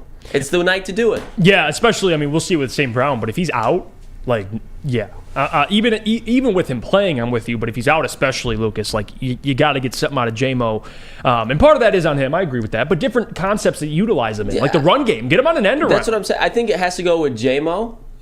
J-Mo definitely deserves fault for dropping Absolutely. passes. But then I do think it has to go on somewhat of the coaching staff and not utilizing J-Mo in the right way, because if you can get J-Mo consistently catching bubbles and slants, he's going to have a hell of a lot more confidence when he has to go catch a 50-yard fade route. That's just how players work. That's how the NFL works. You give a player confidence, he plays better, and right now they're just toying with his confidence because they're giving him all or nothing shots, and if he doesn't go down with it, now the city's back on his back thinking that they don't want him here. It's just like, give the man a legitimate chance to make consistent shots. Answer 14 says, Jeff is putting down his chips right now. I agree. I'm pushing my chips in this game. Lions win big. Right on, Lucas. That's what I'm saying, man. See, and welcome, Answer 14. I'm welcome to have you, because this is it again. Is the Raiders, like, if you whoop the Raiders, what does it mean? They're a bad team. I get that, but this is what good teams do. You take care of the Raiders, Sam Flannel. But to Lucas's point, JB, I want your thoughts on it before we go to break here. The importance of this game tonight, and how off am I? I need to see a double-digit win, or two-score win, meaning at least 10 points. I got to see at least a 10-point victory. That's fair. Is that fair? That's fair. You're not off at all. Like, you would definitely want to see the Lions put their foot on the Raiders, whether that's 2 scores or if you want to keep just patting the stats, as Sam usually says right here. But yeah, just put your pedal to the metal and then put your throat on the Raiders. Pause. Hey, clip it, JB, clip himself. Clip yourself, JB. Pause there. But yes, you need to just destroy the Raiders right here. I believe Public Enemy said it best. Shut them down. And that is what you need to do. Improve right here tonight. I would love to see Gibbs have another good rushing game, at least get in the end zone again. But I think this is an opportunity, as Lucas says, for J-Mo to sit here and step up, and for Ben Johnson to just throw out some plays here that you can, experiment on. Yeah, William Rhodes says the biggest thing is not stacking L's. And I'm going to read this comment because the away fan asked it earlier. If they lose tonight, which I hate even thinking about that, but he says if the Lions lose by 2 scores today, would your faith in the team be shaken? Would you say they're frauds? Yeah, they're. If you lose by 2 scores tonight to the Raiders, on the road, on prime time, we're gonna have to have a therapy session tomorrow. Like, if they lose tonight by 2 scores, I'll tell you, the Raiders are going to lose even before the kickoff starts. Josh McDaniels is going to be looking across the sideline. He's going to see Dan Campbell. That's like, Josh McDaniels like the stepson. Brad Holmes just like that stepdad that you really don't want around, but your mom stays with him, and you just gotta stare him down from across the table. He's like, "Yeah, you're in my house. Yeah. I'm here, and there's not a thing you can do about it." That's what Dan Campbell has to do tonight to Josh McDaniels. Yeah, like, just set the tone right off the bat. Like, look at Josh and be like, "Look me in the eye when you're talking to me." Exactly. Like, stand up straight when you're it's like talking a little to me, kid. Josh. Yeah, He's a little kid. Yeah, Look at no me. doubt. I'm the captain now. No, I'm the captain. I'm the captain now. Yeah, Dan Campbell. You need to coach circles around this man, Josh McDaniels. Like it is what it is, and I just don't think the Raiders have the talent to compete with the Lions right now. No, they don't. We'll see. Like they have terrific individual players. Like I think Devontae can cause problems. Absolutely, If they give him the opportunity. if they It's the Jacoby Myers show. Josh McDaniels loved him in New England. Let's just do the same thing, even though you Right. have Devontae Adams. There you go. All right, let's go to break. When we come back, we'll go around the NFL. For those who have been waiting for us to kind of, break down some of what's been happening over there in Denver on the road. Look at that, huh? Sean Payton, Russell Wilson. Oh, we'll talk about that when we come back from break. Yeah, Flannel's on the stand today, and then we'll go through our picks and how those aged as well. But first, we got to hear about our friends over at Swiss Insurance. Of course. Do you have football on the brain? Of course you do. Fall ushers in college and professional football, and this year has been awesome. Fall is also a perfect time to shop your home and auto insurance. Shop it like a pro with Swiss Insurance. They cover Woodward Sports Network, and they should be covering you too. Ask for Mark at Swiss Insurance today at swissins.com or call 248-800-4177. Again, that is 248-800-4177, Swiss Insurance.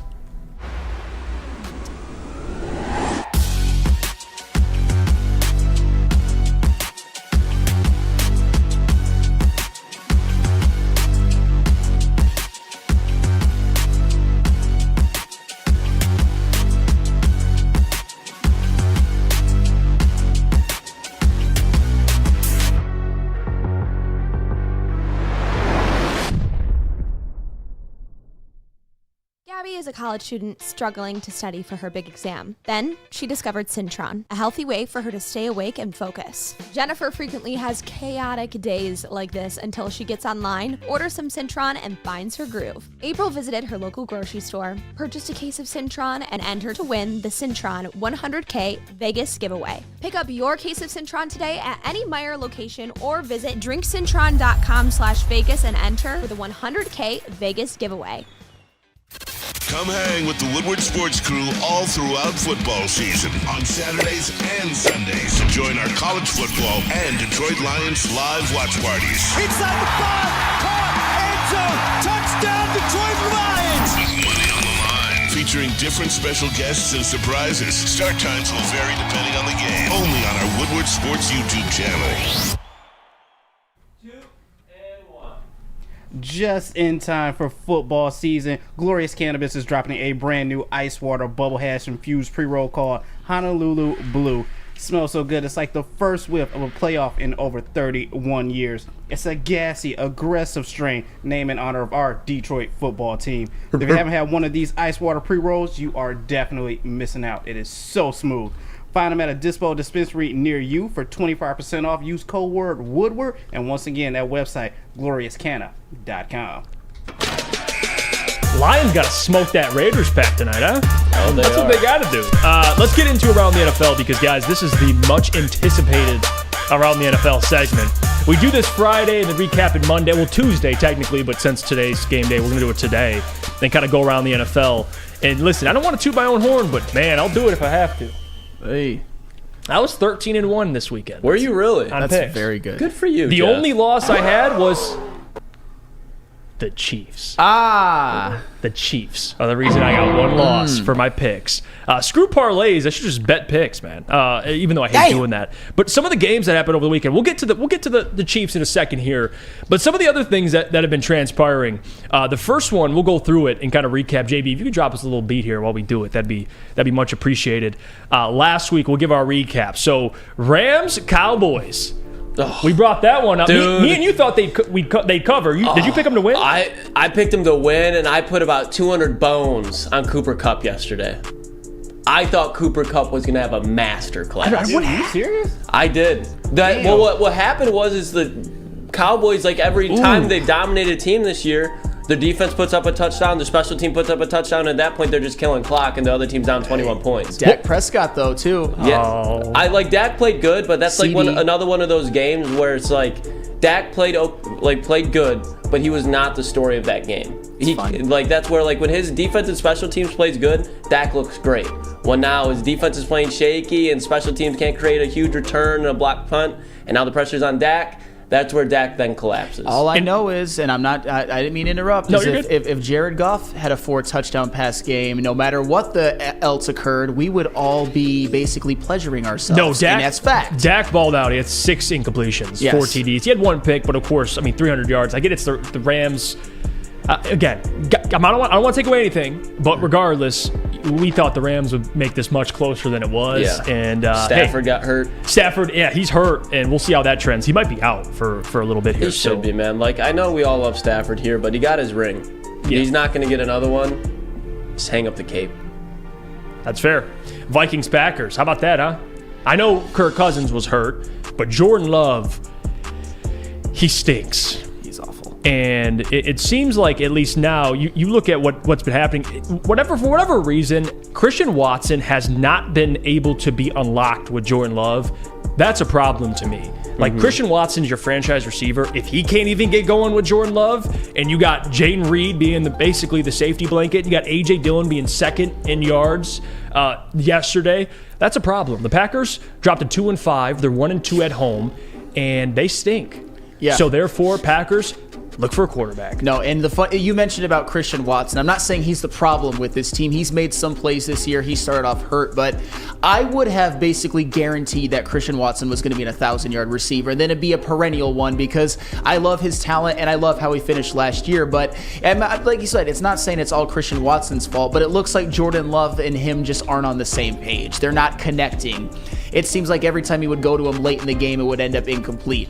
Right when Jaron Reed tried to give the game back to the Packers, there were a lot of incompletions to Christian Watson from Jordan Love. So it's unfortunate. Christian Watson's so good. He's very talented. I feel bad for him, man. Yeah. He's over there dying in Green Bay, Lucas. Yeah, and he's dealing with injuries too. I think a lot of it has to do with Jordan Love, but Christian Watson isn't playing 100% either, and they in a position where they need him, so he's just going out there injured every game, and it's eventually just going to fall apart for him. I think as far as Christian Watson and Jordan Love go, they need to move off him now. Yeah, they re-signed him to that $20 million deal this offseason for this exact situation. People are like, oh, they re-signed Jordan Love, they have confidence. And no, if they had confidence in Jordan Love, they would have let him sit so they can sign him for a long-term deal later. They signed him to a 2-year, $20 million deal annually. He's going to get traded this offseason most likely. I would imagine so. I wouldn't want to keep him after this start. Yeah, they protected themselves. It was very smart from the Packers. They can get out of that deal they're paying, especially for a starting quarterback in this league. What they're paying Jordan Love isn't much at all. So half of Daniel Jones. Yeah, they can half of Daniel Jones. Speaking of new deals, though, Packers just extended Rashawn Gary for a 4-year, $96 million. Yeah, I think it was like at 105 total. Yeah, 105 something like total. that. So after them going now 2-5. That's well deserved though. And Rashawn Gary's he's a game wrecker. Yeah. He's a big part of their defense. But moving on though, we were going to get to it eventually. Will Levis's first start, 4 touchdown passes, no interceptions, like Dak Prescott. I'm kidding. Will Levis balled out yesterday. And by the way, I can't even, and there's the graphic to kind of put it in context. Will Levis has 4 touchdown passes in his first game. Ryan Tannehill has 2 in 5 games. Ooh. And you finally got to see DeAndre Hopkins be unlocked. Finally. And the fact that you had to put Will Levis in there to do so, he had some beautiful throws. I can't even lie. And I picked the Titans to win, but I'll even admit, I didn't think it'd be all because of Will Levis. It was because of Will Levis. That throw to Westbrook, dime. And you gotta get I gotta give Booner credit here because in the first half I was like, D-Hop's really carrying him, but that second throw to D-Hop I knew was wide open. But Will Levis really showed he could throw through all 3 levels of the field yesterday. Yeah, and now of course you got to see a bigger sample size, but what a first game to start, Sam Flannel. Yeah, incredible. I'm trying to think back. This has to be one of the best NFL debuts of all time. I know that RG3 had a big one. I think Marcus Mariota actually had a very good one as well. But 4 touchdowns, 0 interceptions in a big win win that the Tennessee Titans, if they're looking to compete this year, needed in the worst way. I mean, to people like Maz and to people like Booner, I salute you today because there's nothing bad I can say. Will Levis was one of the best quarterbacks in the NFL yesterday. Absolutely phenomenal. Good for you, Will Levis. Good for you. I slandered him so much coming out, and I might be wrong. And this is why it was even more hilarious to see it, is Will Levis was balling, and then on the other side, Desmond Ridder got benched. It's like, oh, damn, a guy who was the starter now, Taylor Heineke, stepped in and was immediately better. Like, you could have Arthur Smith talking about who has the hot hand. Dude, look at your quarterback. I'm glad you figured that out. He lost some ground in the Coach of the Year race. Yeah, especially the fact that was like OC in Tennessee, so I know like he doesn't know how to game plan for Will Levis, but he knows a lot of the faces in that locker room. Like, that's it. Get Arthur Smith gone. Yeah, that's fair. Saints, Colts. Derek Carr, he looked pretty good too. Derek Carr, and they put up 40 almost on the Colts. Pretty good defense. Gardner Minshew out there starting. Jonathan Taylor, I think we're starting to see Jonathan Taylor. And by the way, my fantasy team is very happy for that. He didn't find pay dirt, but regardless, 12 carries for 95 yards. The Colts are just, to me, like, they're kind of a fun team just to watch. I know it's not as fun without Anthony Richardson, but even with Gardner Minshew, who I think is still one of the better backups, didn't have a great game yesterday. But hey, the Saints get another win. They're 500, and then they're still in the race for their own division, which I think they still have a chance to win. Oh yeah, and they're gonna win that division because if they don't, it's a disaster. I mean, think about this. With all of the games that they've blown, they're still, I believe, tied for first place. I mean, we've seen what's happened to the Tampa Bay Bakers and Baker Mayfield. They've fallen off. The Atlanta Falcons are also 4-4. Who knows what they're going to be like with Taylor Heineke? They're actually, I believe, more of a threat. It's going to be between those two. But when you look at the New Orleans Saints, they've got the best team. They've got the best roster. They've got the most proven talent on that roster. You've got Alvin Kamara back. You've got Chris Olave, Michael Thomas, and even Rashid Shaheed. I was going to say. He was, I mean, look at what he did yesterday. Made me some money. Anytime touchdown, Rashid Shaheed touchdown. Made me some guap. What was he, plus what? At the time, it was plus 700. Holy, what'd you put on it? I just put 10 on it. Better move, Lucas. Him and the Kenneth Gainwell touchdowns. My pride of betting so far. Lucas is like knowledge benefits him betting. Like because of these guys that like no one really knows. You're like, yeah, this guy's gonna score tonight. They know their roles. There you go. Let's move on here. The ugliest game, arguably this year. No, actually, there was no argument. It was the ugliest. The Jets and Giants game. The OT.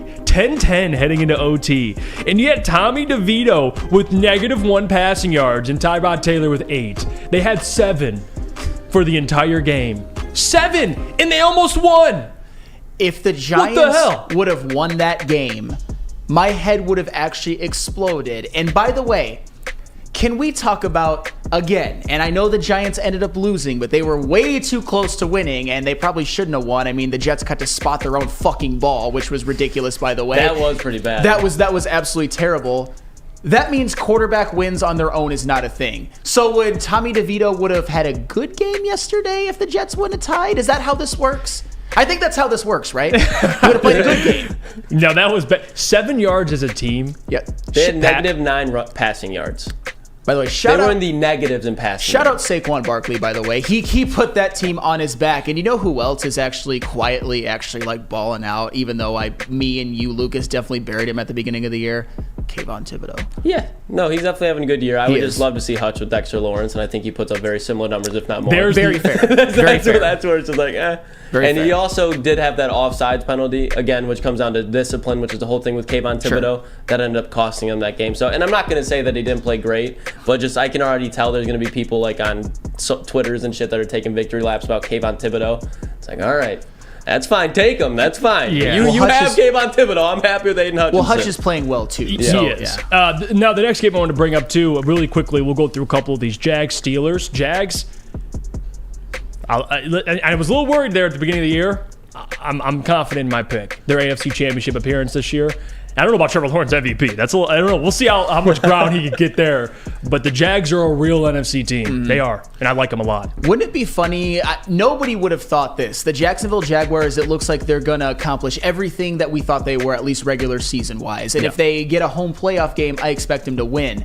but are they going to actually win the division, win 11 and 12 games, and have Trevor Lawrence throw for less than 20 touchdowns? Because he's not putting up the counting stats that maybe we thought that he would put up. I'm not saying he's been bad. I'm just saying we thought that Trevor Lawrence was going to be an MVP candidate. And just he's not. He doesn't have the numbers yet. No, he doesn't. Could he improve? Could he have a hot stretch to end the year? He did last season. He's just got to get one of those games going where, like a Dak or you come out and throw 4 TD passes Jalen against Hurts him. did. Yeah, like Hurts just did. It'll come. Just be patient. They're winning, though. That's what matters. And Jesse says, why isn't Mike Tomlin fired Matt Canada? He blows at OC. Yeah, that's a whole nother discussion. Mike Tomlin's just one of those guys where if you're his guy, you're his guy. Yeah. And they really don't make drastic changes throughout the season. You go into him with the season, you're most likely going out. Or maybe Kenny Pickett just sucks. Yeah, he had a bad showing. He got hurt.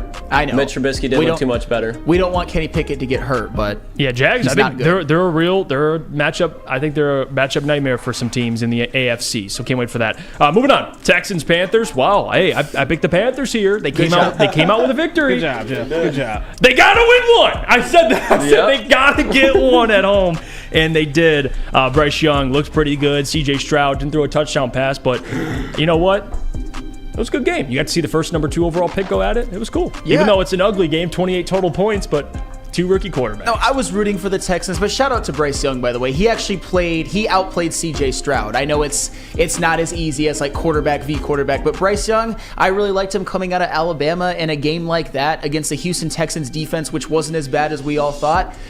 I mean, good for him. First win of his NFL career. And you know who was the defensive star of the game for the Carolina Panthers? If you check the box score, Frankie. I knew you were going to say Frankie Louvu. He was having a game. Hell yeah. I was thinking about Frankie Louvu victory. Hey, a broken clock strike twice a day, so I don't want to hear the Frankie Louvu. All right, let's move on.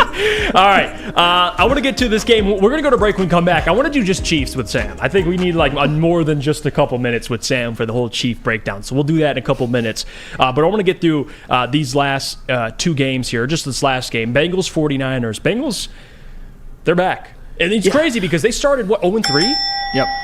This is the NFL, man. I think they were 0-2. 0-2, whatever it was. 0-3, 0-2. They're now above 500, 4-3, and legit contenders, at least for the most part, in their division. We'll see how the Ravens trend. They're number 1. They're 6-2. They took care of the Cardinals. But the Bengals, man, that's a good win. I get Brock. It's a great win. Brock's banged up. Defense a little banged up for the 49ers.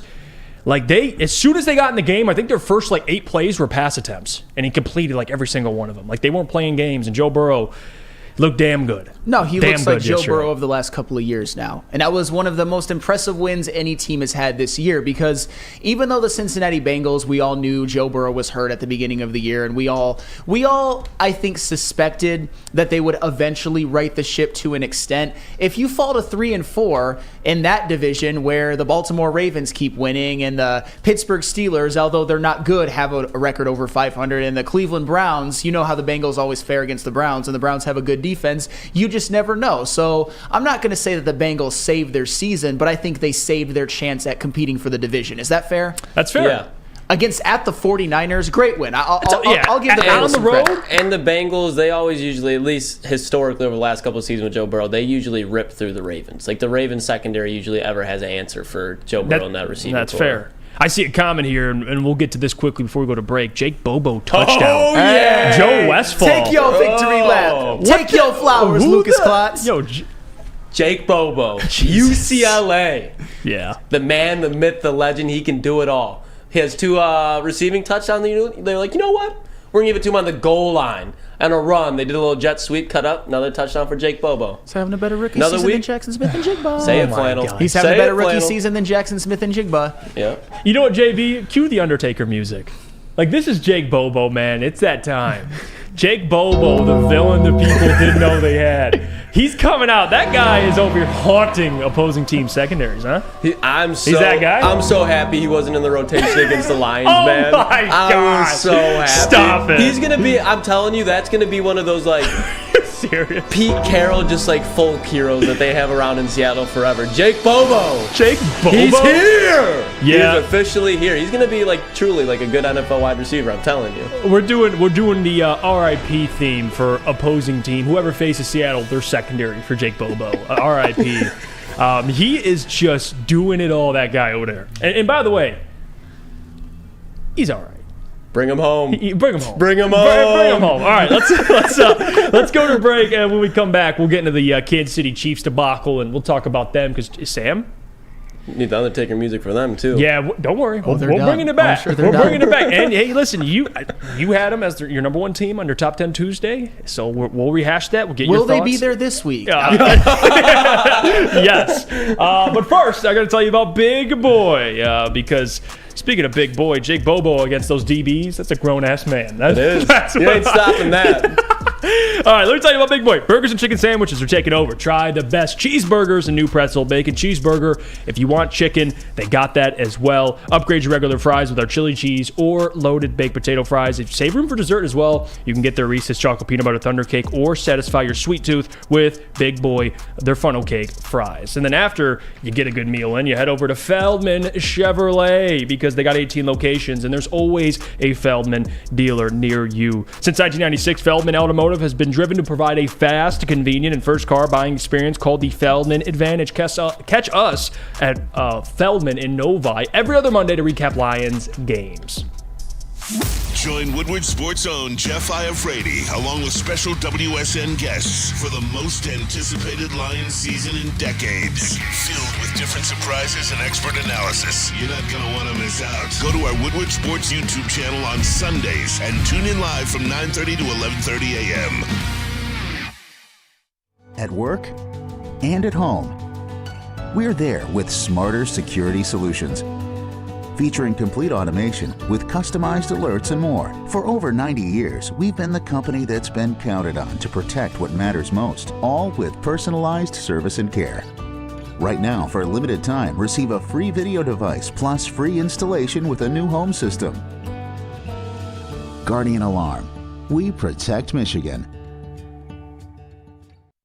Now, coming to Woodward Sports, Woodward and Main Street, the Woodward Sports Network Detroit Lions show. Let's go! Catch Gabrielle D. Phillips, Matt Broder, and Terry Foster for all the latest news on your Detroit Lions every week. Only on the Woodward Sports Network YouTube channel and woodwardsports.com.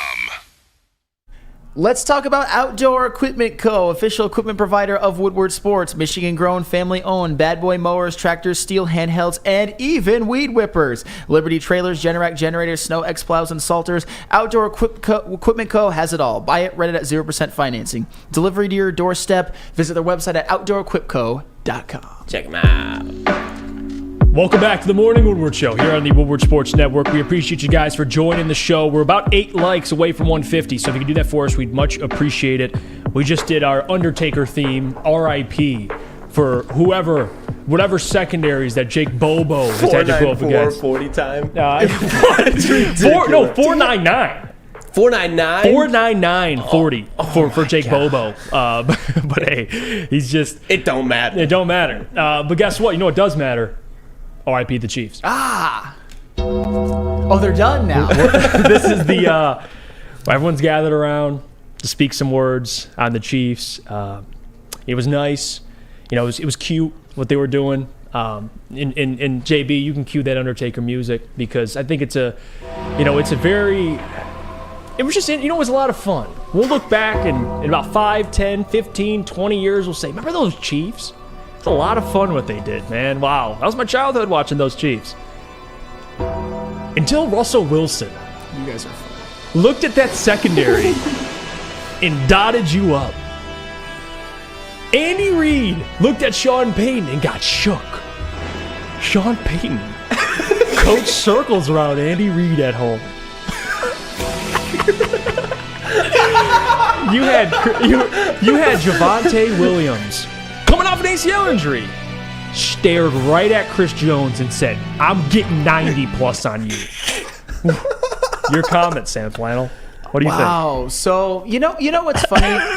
I would love to break bread with all of you. I really would, and just say, you know what? The Chiefs were terrible because they were. Mahomes played arguably his worst game of his career, which he did. 9 points at Denver is completely unacceptable. But the way people are talking at me, coming at Patrick Mahomes and everything, basically declaring the Chiefs dead on arrival, basically saying, oh, a 2-time Super Bowl MVP, a 2-time regular season MVP. All that gets washed away because they lost to the Denver Broncos. That is where No, you lost to Russell Wilson. Oh, you mean Russell Wilson?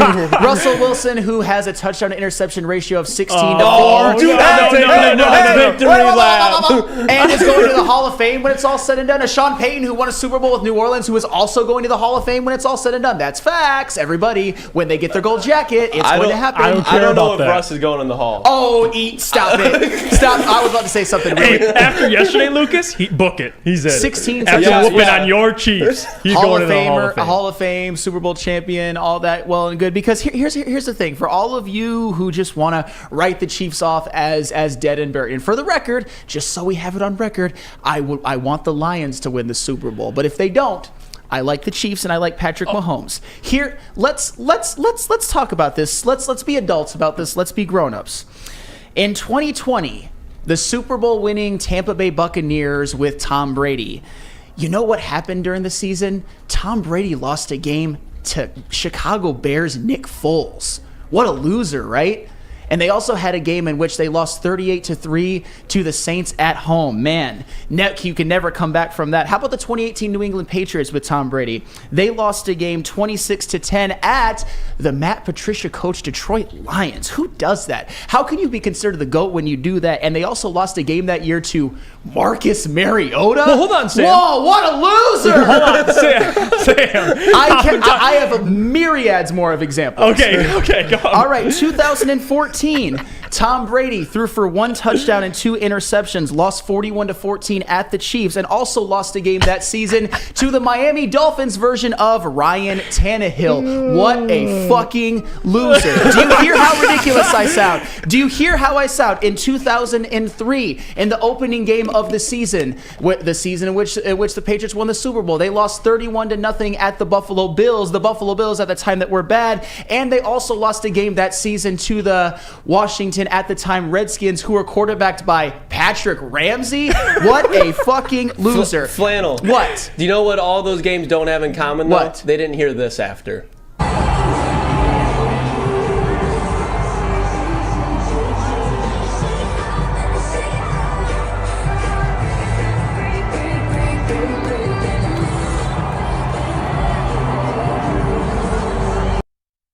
And you know what Shake else? Shake it off, Flannel. You know what else, guys? Like I said, I wanted to break bread with you guys. I wanted to be mature about this because every all-time great has a bad game in most seasons that they play. Because you know what? I wasn't done with Tom Brady. I'm going to go to Joe Montana now. Joe Montana right now, you guys are going to hear this because I've got the microphone. In 1981, the Joe Montana's first Super Bowl with the San Francisco 49ers, they lost that season to the Detroit Lions, 24-17.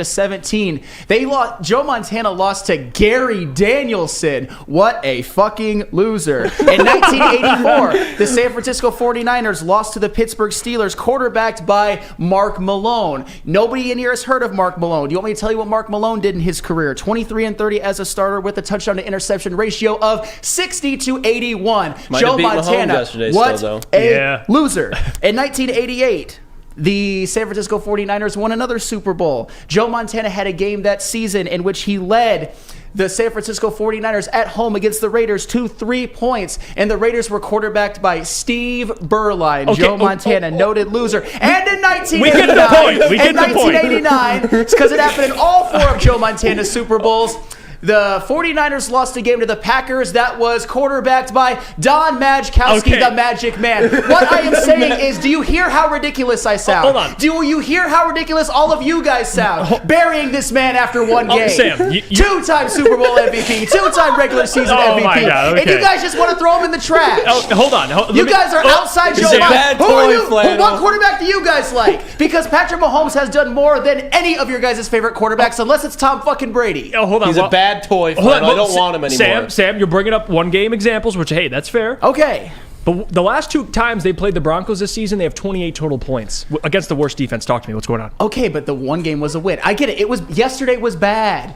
The Chiefs have not looked the best against the Broncos this year. It's just you all. I know you guys want to just bury him and all that. I get it. I get it. You guys are kind of trolling me a little bit, but when you guys go too far, I got to come with the receipts. I got to come with other examples because the reality of this is I'm a psychopath. I got time to do all that. I got time to do all that. And for the record, it's not quarterback v. quarterback, by the way. I gave you those examples to kind of prove how ridiculous. If Tom Brady, he lost to Patrick Ramsey, how can you be the GOAT? That's basically what you guys are saying. That's literally what you guys are saying about future Hall of Fame Russell Wilson, who's not good on the Broncos, but this year 16 touchdowns, 4 picks. Come on now. Well, but no one's trying to bury Patrick Mahomes. We've already buried Patrick Mahomes. That's JV, right. cue the music. We've already buried him. You're at the funeral right now, actually. That's why I'm wearing my dark hoodie today. He saw Joe Burrow came back and Patrick Mahomes, per usual. And Joe Burrow plays well. Patrick Mahomes shrinks. You think Joe Burrow's watching that game? Like, man. Joe Burrow wasn't watching, but Patrick Mahomes was. He saw across state lines that over in California, Joe Burrow was doing his thing. At the game, he's got a little tablet. He's like, I can't wait to travel to Burrowhead. He's back. And whoop up on the Chiefs. Wait a minute. You guys want to play the Burrowhead game? Hey, Lions fans, all of us, let's have a real conversation because I am a Lions fan, even though you guys don't think so. But I am objective. I'm not just a blubbering fanboy. Does Ford Field now have to get changed to Geno Smith Field or Pete Carroll Field? Oh, that's right. That's ridiculous. No, the same but standards. But that doesn't fit my narrative. I like Burrowhead. Yeah, exactly.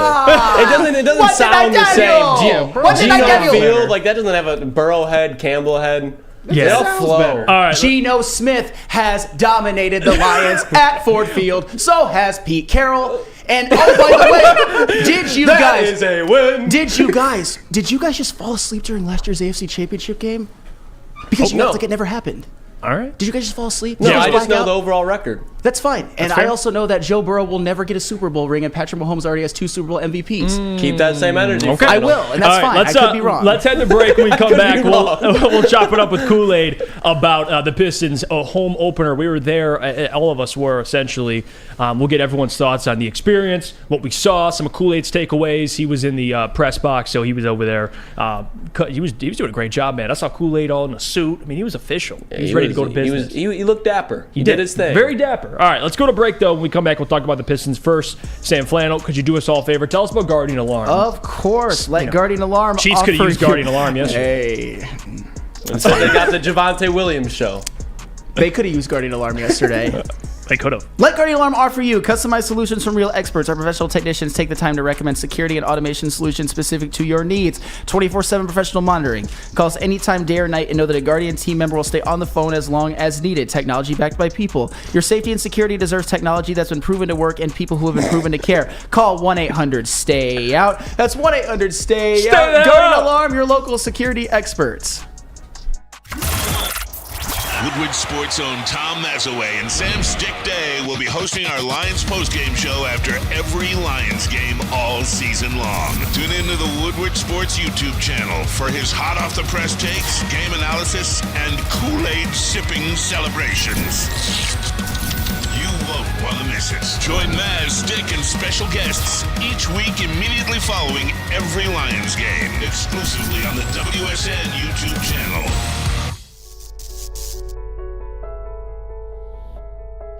We've just received word. The world's cannabis supply has vanished. The public is outraged and has taken to the streets in response to this tragedy.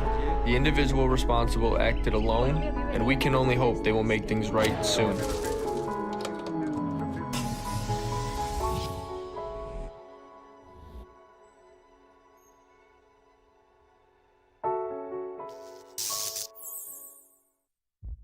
Brace yourselves, Detroit. As the sun begins to set, 2 of Woodward Sports' brightest young stars will be taking the mic for a brand new show. Woodward Nights with Booner and Broder. The dog days in Detroit are over, and the boys are unleashed. Join in on the banter and hop on the bandwagon of the #1 night show on the internet. Tune into the Woodward Sports YouTube channel every weeknight from 8 to 10 p.m. Woodward Nights with Booner and Broder. Let me tell you about our friends over at Fairway Packing Co. For over 60 years, Fairway Packing Co. has provided Michigan's finest restaurants, hotels, casinos with prime beef, Wagyu beef, and dry-aged beef. Experience the Fairway difference today. You can order online at fairwaypacking.com. Get your needs. Get your meats. We're here. It's the Morning Woodward Show here on the Woodward Sports Network. We're joined by the Detroit Pistons beat reporter for Woodward Sports, my guy, the man, the myth, the legend, Detroit Kool-Aid, a.k.a. Brandon Dent. He was at the home opener. Hooked. People don't know this, and he ain't going to talk about it, so I will. Hooked a lot of the boys up with tickets. He did. Like, he took care of a lot of people here, man, and we were able to go to the game. So Kool-Aid... 10 seats. 10 seats, man. Like, people don't know what Kool-Aid's doing behind the scenes. So he's a great individual. I got to see him. We talked about it last segment. Kool-Aid looking very dapper. had your little tie on. Had the dress pants on. You were locked in. Tried to take it professional, man. Yeah, dude. No, it was a great experience, and it was great to be there in that environment. And some of my takeaways, and I'll let you give your takeaways from being at the game. And I'll just say this very easily, and maybe this is Overaction Monday, but I don't give a damn. Cade, dude's a star. He is star. On and off the court. He's a franchise player. We know this. The only question for Cade is always staying healthy, but if he's healthy, the dude he's him. And we know that. Ausar Thompson, he's going to have multiple first team / second team all defensive appearances. Book it. With how he plays. Even as a rookie, you could see it. And the two things the Pistons had to address, Kool-Aid, shooting and defensive versatility, they currently have both. I mean, you look at, on Saturday, Alec Burks, Joe Harris. Alec Burks had 6 threes. Back-to-back nights for Alec Burks. Yeah, he's been cooking, and they still don't have 2 more 40% three-point shooters, Monte Morrison and, of course, Bojan. But your thoughts on the game, some of your takeaways. What'd you see? Yeah, I'd even throw Isaiah Livers in there as well. And then one real quick, Jalen Duren. He is going to thrive in this system too. I mean, you saw with DeAndre Ayton how frustrated Monty used to get with DeAndre Ayton. I'll tell you one thing, he's going to love, and he'll continue to love Jalen Duren. That dude is baby Dwight. Yeah. Baby Dwight. Mm-hmm. Listen, man, the game was electric. I think the biggest takeaway that was off the court were the fans. You can tell that the fans are ready for this squad to be really good. And I think that everyone was clued into what they did against Miami. They lost by 1 in a game that Cade Cunningham said that they should have won. Monty Williams was trying to pick the guys' heads up, and say, hey, listen, guys, don't hang your heads. You guys, you set your floor. And Cade Cunningham said, no, because we were supposed to win that game. And they came back the next night against Charlotte, and they won. In a game that Cade Cunningham, I think he's him. I've been saying that he's a star. But the team picked him up on that night, and they played well. And that, to me, was the encouraging thing. Very, very encouraging. As it relates to the home opener, to see him be able to bounce back and have such a good game, and not just him, but so many different people. We were talking about this before the show. It feels like we have 2 rookies on the squad that have some elite capability right now. Like, we don't have to wait for Marcus Sasser to see if he can actually handle the rock and create spacing the way that he has been. We don't have to wait to see if Ausar Thompson can actually do what they stated in terms of going out there and defending the best player every single night. It's just been absolutely amazing to see. And then when you look at the fact that you got Jalen Duren, Cade Cunningham, and that connection that's just starting to really, really transform, we didn't get to see this at all last year. Jalen Duren, to start the season, was coming off the bench last season, and then by the time he got going, Cade Cunningham was already out. So this squad right now, like I've been saying, and like we've bantered, you can't really talk about what this squad was going to do based off of last year. You have to talk about what this squad and where they were headed after Cade's rookie season, and they look good this year. No, and I know this isn't time for any victory laps or anything like that, but shout out Mike Gentry, a non-believer in the Detroit Pistons. But anywho, and first off, before I ask you a question, Kool-Aid, I just gotta say thank you again for getting us all in. It was fun to be there with the boys, and it was also, I can definitely say, one of the most fun nights. I mean, me and her did some things before the game, but one of the most fun nights I've had during the duration of my marriage. Just all around great night, and you facilitate it. So you're the man, Kool-Aid. But one of the reasons it was as fun as it was because watching this basketball team, and not only just watching this team, did you know, and I know it's a 3-game sample size, but I love numbers like this, the Pistons are actually 4th in the NBA in points allowed per game. They're actually, this team could be a good defensive team. So what do you think are the main keys to that, or at least what you've seen this year so far? Yeah, I was saying, can they crawl out of the cellar and get back to like the 24th ranked defensive efficiency they had during Cade's rookie season? Right. But they, like we said, the defensive lineup that Monty Williams put out there in preseason, we all start to see wrinkles of it. And I think that, the wingspan, the height, and the physicality, and we're going to talk about that, the physicality, because Jalen Duren has some really interesting things to say about that. Shout out to Sean Murphy. He asked a good question about that. Yeah, he did. But we talked about it. Their starting lineup is 6'5" to almost 7 feet. You got your wings on both ends as it relates to Cade Cunningham and Asar Thompson, about 6'6", 6'7". And then you have Stu, who's just playing, honestly, any aspect of like a menace that the Detroit Pistons need. Like after the Hornets game, when he's like, hey, we can go out back and duke it out. I was just like, what is going on? Like, yo, who took the soul out of the bad boys and really just said, hey, you guys, we're gonna inject it into you guys, because that's what it looks like right now, man. This team is playing so tough, and Jalen Duren spoke to the fact that they wanted to play more physical. They want other teams to be able to know that there's a presence there, and I think that makes a difference. Monty Williams, he continued to preach it. Defense will be their identity. Tom Gore said defense will be the identity. Troy Weaver said defense will be the identity, and that they're not going to get back to winning until they do that.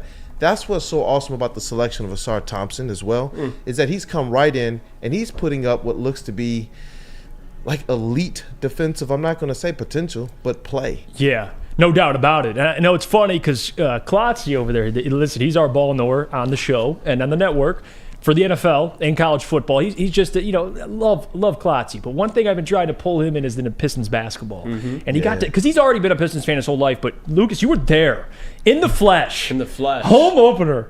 Big win. What was your takeaway? Because I love this, hearing Lucas kind of grow now. He's like, I love Jalen Duren, man. That team was just fun to watch. Everything from positions 1 to hold out Killian Hayes, but 1 to 5 outside of the 2 just looks so promising for the Detroit Pistons. Like, Asar Thompson, Kool-Aid, I know you didn't want to say elite defensive potential, but he's going to be an elite defender in this league one day. To go with Jalen Duren, too, my Lord. And you got Cade Cunningham, who's going to be a top, at some point in his career, correct me if I'm wrong, he will be a top 10 player in the NBA eventually. I don't think that's crazy because of the impact he has. And the thing about Lucas talking about Asar, I mean, we watched Asar. By the way, I want to throw this in really quick before I get to Asar. 38 seconds left before halftime. Who was in that game? Jaden Ivey with the starters. Thank you for bringing up that. Let's take another one. He needs to stop hot dogging on those breakaway dunks, though.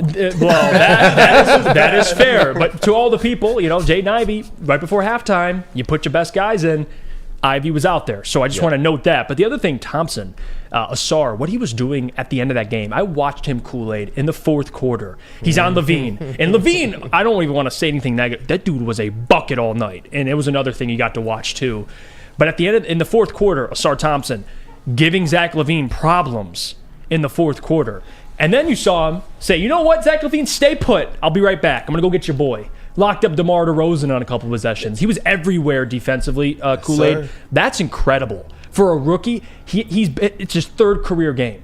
And he's already playing pretty damn good defense on 2 All-NBA players. It's ridiculous. Bro, it made no sense because we talk about how clutch Cade Cunningham was his rookie season on the offensive end.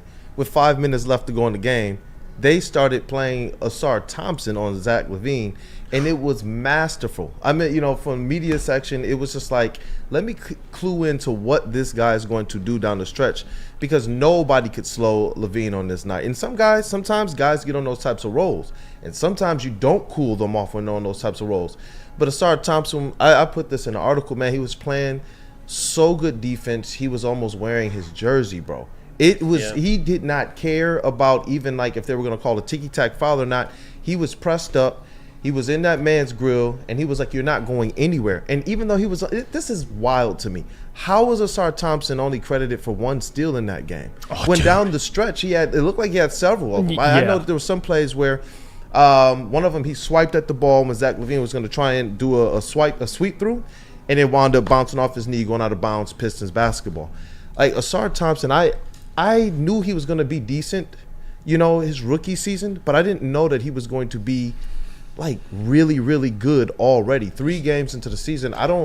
I hope it keeps up, and I don't see why it wouldn't. No, and another thing, too, me and Bruno were texting back and forth about it because when Monty was first hired, we tried to kind of picture what this offense would look like, and Cade Cunningham and his play style to me was always going to be, he was going to play that Devin Booker role, especially with his playmaking, and you saw Devin's playmaking improve when Monty was there. He turned into more of a point guard, which is great for his development, and Booner was texting me, and he's like, you noticed that too? And I'm like, yeah, dude, like that's something I've been talking about, so Booner's in the same boat, but for you see that as well? Like Cade and what Monty envisioned, you see it playing out. Like Cade's orchestrating, he's got the ball usage with his mid-range ability, his playmaking. he's playing that Devin Booker role, man, and he's excelling at it. Look, when the Speakeasy podcast actually used to do their pod here about 2-3 years ago, the first show that I was ever on, shout out to Easy for that. I always thank him for that. We all talked about what were our player comps for Cade Cunningham. Mine was Devin Booker. I said because of exactly the things you talked about, his playmaking ability. He didn't have necessarily like dynamite athleticism, but he still found a way to get things done and get anywhere he wanted to on the court, even without elite speed. And then that mid-range, I was looking at it in college just like, yo, in the NBA, people can feast there because nobody really defends that well. You really can't defend the mid-range well. So if you can hit that shot, you're going to be elite. And what do we talk about with that Suns breakthrough documentary that we kept watching? That if Monty Williams could bring that 0.5-second offense to Detroit, that it was going to absolutely help Cade. And we talked about it several times on this show, that it was going to. If he was going to bring the same thing here, that it was going to reduce Cade's usage as it relates to how on ball that he was. And it was going to give him some off-ball reps, which also gives him an opportunity to be a lot more Devin Booker-like. Yeah. And we're seeing that. I think that it's also instilling confidence in the other players as well as balancing the floor for the Detroit Pistons. It's why you can have a Killian Hayes in the lineup. Whether or not he's hitting those shots, we want him to hit those shots. But when you can play Cade off ball in that kind of Devin Booker role, then it honestly gives you the best of both worlds of being able to play Killian to his strength, right, which is playmaking, and then he can also defend on the other end. And then having Cade be one of those outlets, especially while we're waiting for Bojan Bogdanovic to get back. We got a flamethrower that's not even in the lineup right now. Yeah, no doubt about it. I mean, good stuff, Kool-Aid. We appreciate you, man. Yes, sir. What are you doing? So you'll be busy tonight, clearly. I mean, Him and Klotzy down at Eastern Market, baby. Yeah, you'll be busy tonight. You'll be grinding. Look at, oh my God, the shades come on. Troy. Okay, he's locked in. You could find Kool-Aid, more of his work, and I'll be trying to make as many appearances as I can. Woodward Pistons, man. You guys are crushing. As always, of course, find you on Twitter at Detroit Kool-Aid. Yes, sir. Across all platforms. And, of course, check out his articles, woodwardsports.com. Keep killing him, my man. I appreciate you. Appreciate you, brother. Thank you all. All right, we'll go to break here. When we come back, we'll get into what's trending with Lucas, and then, of course, we'll get to mailbag. But mailbag, we'll do a little hybrid because we'll give our game predictions and mailbag as well. But first, we got to hear about our friends over at Dispo. Of course. Experience Dispo Romeo, a team that curates an exclusive atmosphere mixed with fresh inventory for Michigan's largest variety of products. The first ever cannabis mall of its kind is conveniently located off of Van Dyke and 32 Mile Road in Romeo. Dispo Romeo is now open late night until midnight every day except Sunday. Can it get any better than that? Dispo Dispensary, DispoShops.com, your local cannabis plug. Woodward Sports' own Tom Mazaway and Sam Stick Day will be hosting our Lions postgame show after every Lions game all season long. Tune in to the Woodward Sports YouTube channel for his hot-off-the-press takes, game analysis, and Kool-Aid sipping celebrations. You won't want to miss it. Join Maz, Stick, and special guests each week immediately following every Lions game, exclusively on the WSN YouTube channel. Where's the most convenient place to get that big fitness energy? It's Planet Fitness. Join today for just $1 down, $10 a month. With over 2,400 locations and equipment for every workout, you can get in, get energized, and get going. And with free fitness training and most clubs open 24 hours, everyone belongs in the judgment-free zone. So join today for $1 down, $10 a month, no commitment, cancel anytime. Deal ends Wednesday, September 13th. Join now at any Metro Detroit location. Hurry, offer ends soon. Come hang with the Woodward Sports crew all throughout football season on Saturdays and Sundays to join our college football and Detroit Lions live watch parties. Inside the 5, caught, end zone, touchdown Detroit Lions! With money on the line, featuring different special guests and surprises. Start times will vary depending on the game. Only on our Woodward Sports YouTube channel. When buying or selling real estate, flexibility and control over the sales process is key. Sellers, how would you like the freedom of canceling your listing agreement at any time for any reason with no penalty? That is exactly what Mark White & Associates offers. It's called the Minute-by-Minute Listing Agreement by Mark White & Associates. Try Mark White's risk-free minute-to-minute listing agreement today. Looking to buy or sell real estate? Visit markwhitesells.com or call 248-290-8242. markwhitesells.com, where flexibility meets success. We're back. It's the Morning Woodward Show. You know what time it is. Check the watches, check the clocks. It's what's trending with Lucas. Speaking of clots, it's Klotzy.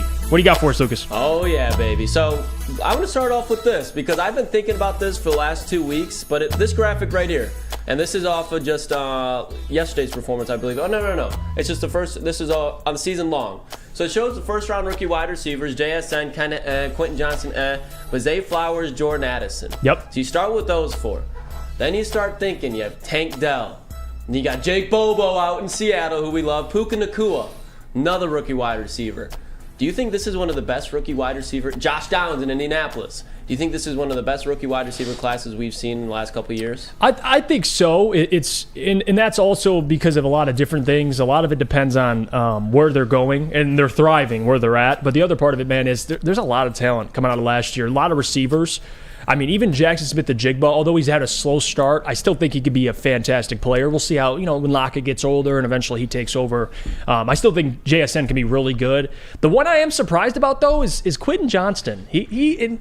He's picking it up, though, I think. He is, coming off his best game of the season. Yeah, but I know. He's been a little disappointing. But, Lucas, I think you're honest. I'd have to go back and look at draft classes and look at the receivers. But this one, they had a lot of guys, man. Like Josh Downs over with the Colts, Gardner Minshew's favorite target besides Pittman sometimes. We'll see they alternate. But Josh Downs is really good, too. Yeah, I think in order for this to be considered a draft class of wide receivers for the ages, I want to see a historic season from Puka Nacua, which he probably will. And probably 1,000 from Jordan Addison and 1,000 from Zay Flowers, which they could as well. So it could very well be that, but it's just weird to think that with Jackson Smith-Njigba and Quentin Johnson being disappointing, it's still such a class. I mean, Tank Dell as well. Yep. It just shows that sometimes you find the best ones later on. Puka Nacua especially. What a revelation. He might single-handedly make this one of the better ones. This man may get 1,500 yards. Yeah, we'll see with Stafford's help. More. But yeah, certainly, Lucas, it's an impressive class. JB, your thoughts real quick?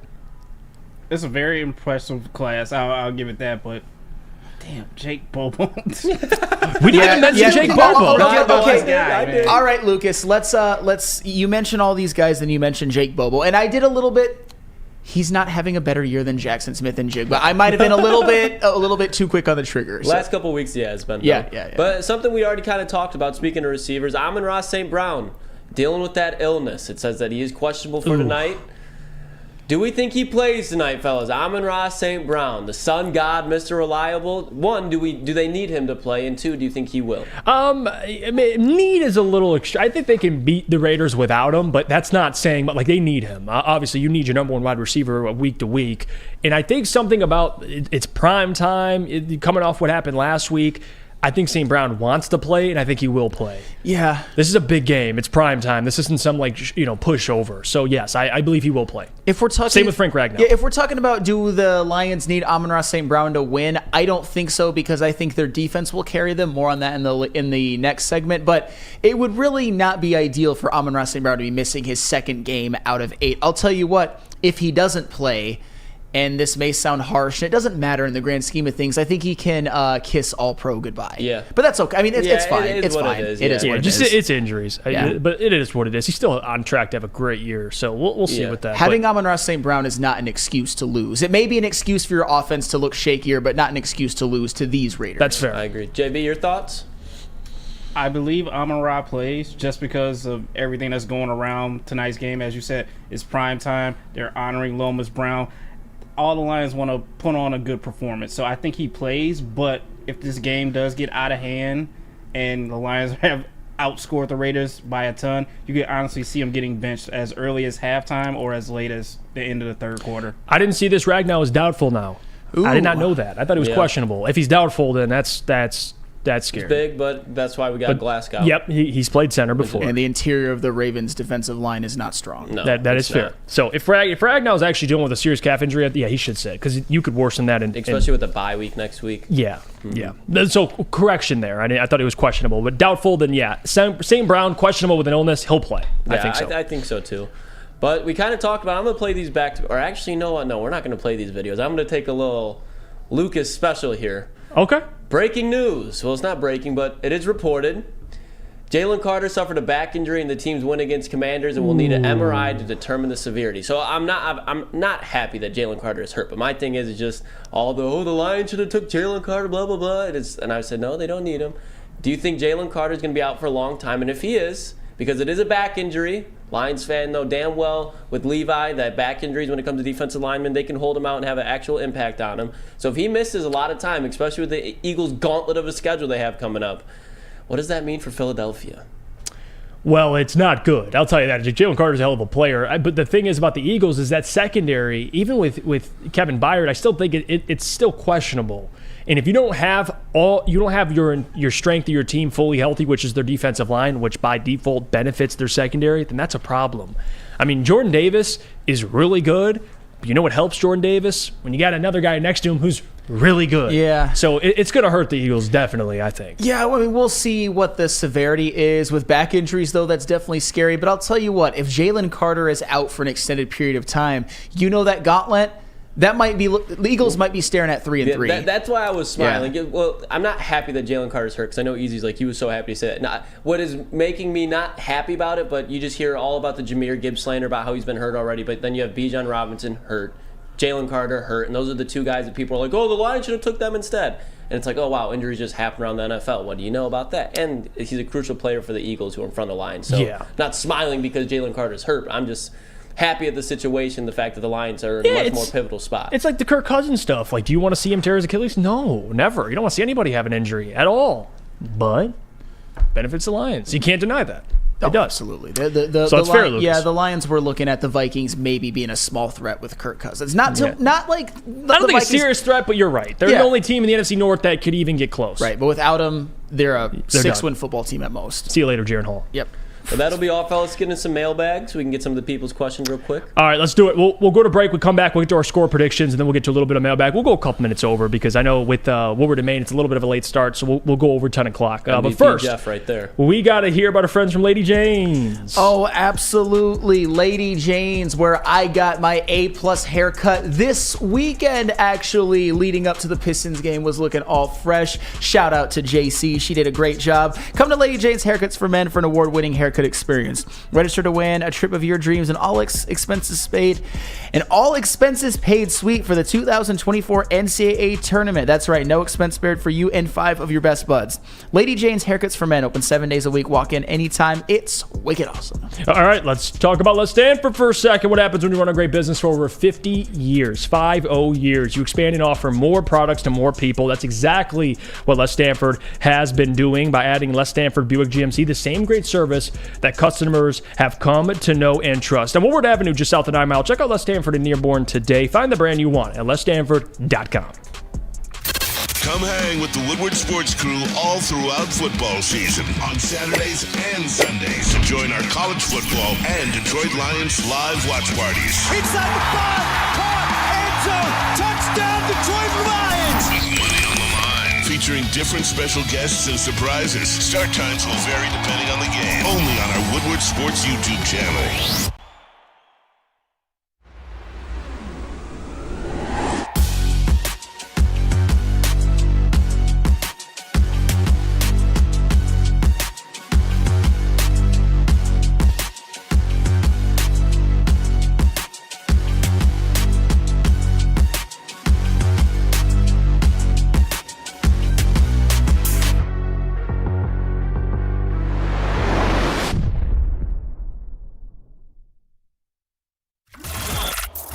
Woodward Sports' own Tom Mazaway and Sam Stick Day will be hosting our Lions postgame show after every Lions game all season long. Tune into the Woodward Sports YouTube channel for his hot-off-the-press takes, game analysis, and Kool-Aid sipping celebrations. You won't want to miss it. Join Maz, Stick, and special guests each week immediately following every Lions game, exclusively on the WSN YouTube channel. Let's tell you about our friends over at 5 Iron Golf. They got 13 TrackMan simulators, a certified instructors, and most importantly, a full bar and restaurant. Again, bring a foursome or sign up as an individual to be a part of the 5 Iron League, which are currently going. Compete nationwide for a chance to win the trip to the Dominican Republic at 5irongolf.com. Use code Woodward10 for 30% off the league. That is 5irongolf.com to sign up. All right, we'll get into mailbag in a second. Let's go around the room and get our score predictions. And I'll be very honest with you guys, and I'll keep it very short. Lions take control of this football game from beginning to end. They squeeze the life out of the Raiders, and they win this game 31-17. 31-17. I will go Lions 27, Raiders 13. I don't think the Raiders were able to get really anything going offensively, and I have a feeling that this is one in which the Lions are up 27-6, and they allow a late meaningless touchdown. Give me the Lions 27-13 on the back of their defense, which has a big bounce back. JB? Oh, that was close to mine, Flannel. Lions 27, Raiders 14. They get a last-second touchdown. That doesn't really mean anything. So, I think the game will look a lot like last night's game. I'm going to go 27-10 Lions, but I think it's going to feel like, I know that's already like a big differential, but I feel like the game's going to be a blowout from the get-go. Sure.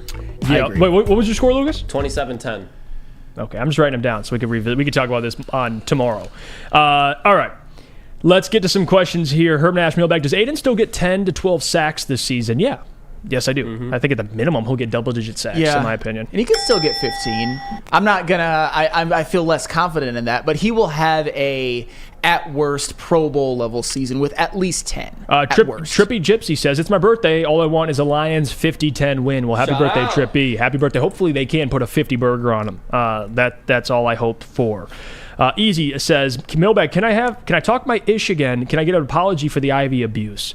I wouldn't give you it through 3 games, Easy, because it's been 3 games. But to your point, he's been playing well off the bench. We'll see how it trends. Because if he ends up starting, then I have to retract my apology. So I don't want to say it now. But Easy, I'll give you credit there. He's coming off the bench. Whatever, honestly, at this point, I don't even care. Just win games. Like, I think we agree there, Easy. As long as they're winning, dude, I don't care how they win at this point. As long as whatever fits for Ivy, whatever fits for Cade. But I still believe there's going to be opportunity for them to play together. I do. Yeah. I don't want to sit here and say that Ivy will be a bench player his entire career, but I do believe that if there is a trade for somebody, Ivy will be in that package. Ooh. I'm just saying. And that's not hating, but that's just, who else are you trading? Oh, man. You're not trading Cade. You're not trading Asar. You're not trading Duran. Better not trade Duran. If you're getting somebody, I think Ivy would be in that package. Oh, maybe. But if Ivy turns into a superstar, you don't have to trade for anybody. You keep him.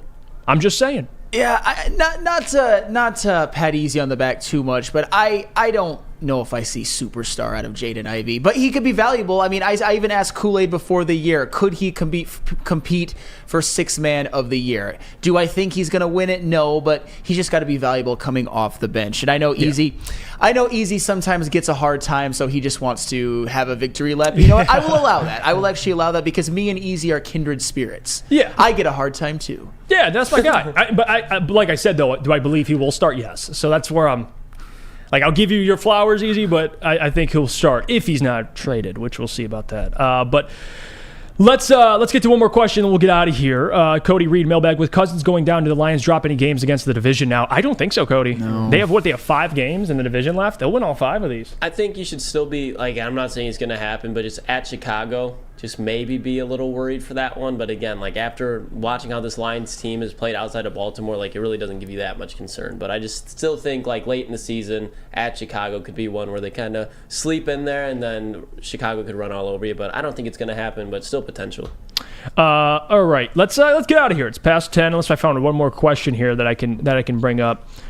Big Con 51. We'll end it with this one. Hot take. Love Aiden, but is he overrated? No. Come on. No, I don't. I do not think he's overrated. That is not true. I think you could even say, as of right now, he's a little underrated from the grand scheme of things, like around the NFL. Like, yeah, now that's fair. The second that man gets another like edge rusher, interior rusher, he is going to elevate his production is going to exponentially grow, and I think that would be like, oh my God, yeah, people were right about Aiden Hutchinson.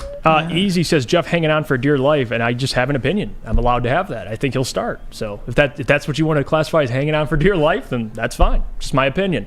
I think Ivy's good enough to eventually start. So. But that's me clamoring to hanging on for dear life. But it is what it is. You can have a different opinion, Easy. That's why I love you. That's why this works. All right, let's get out of here, guys. Appreciate you, man. Later on, Lions pregame show 6:30. We'll have the pregame show, and then of course we'll have the watch party afterwards. It'll be a lot of fun. Big D Energy, Ermanni and Edwards with Maz, heavyweights for a little bit there, and then no Woodward Knights today. But they'll be back tomorrow. Appreciate you guys for chiming in. Until later, we'll catch you.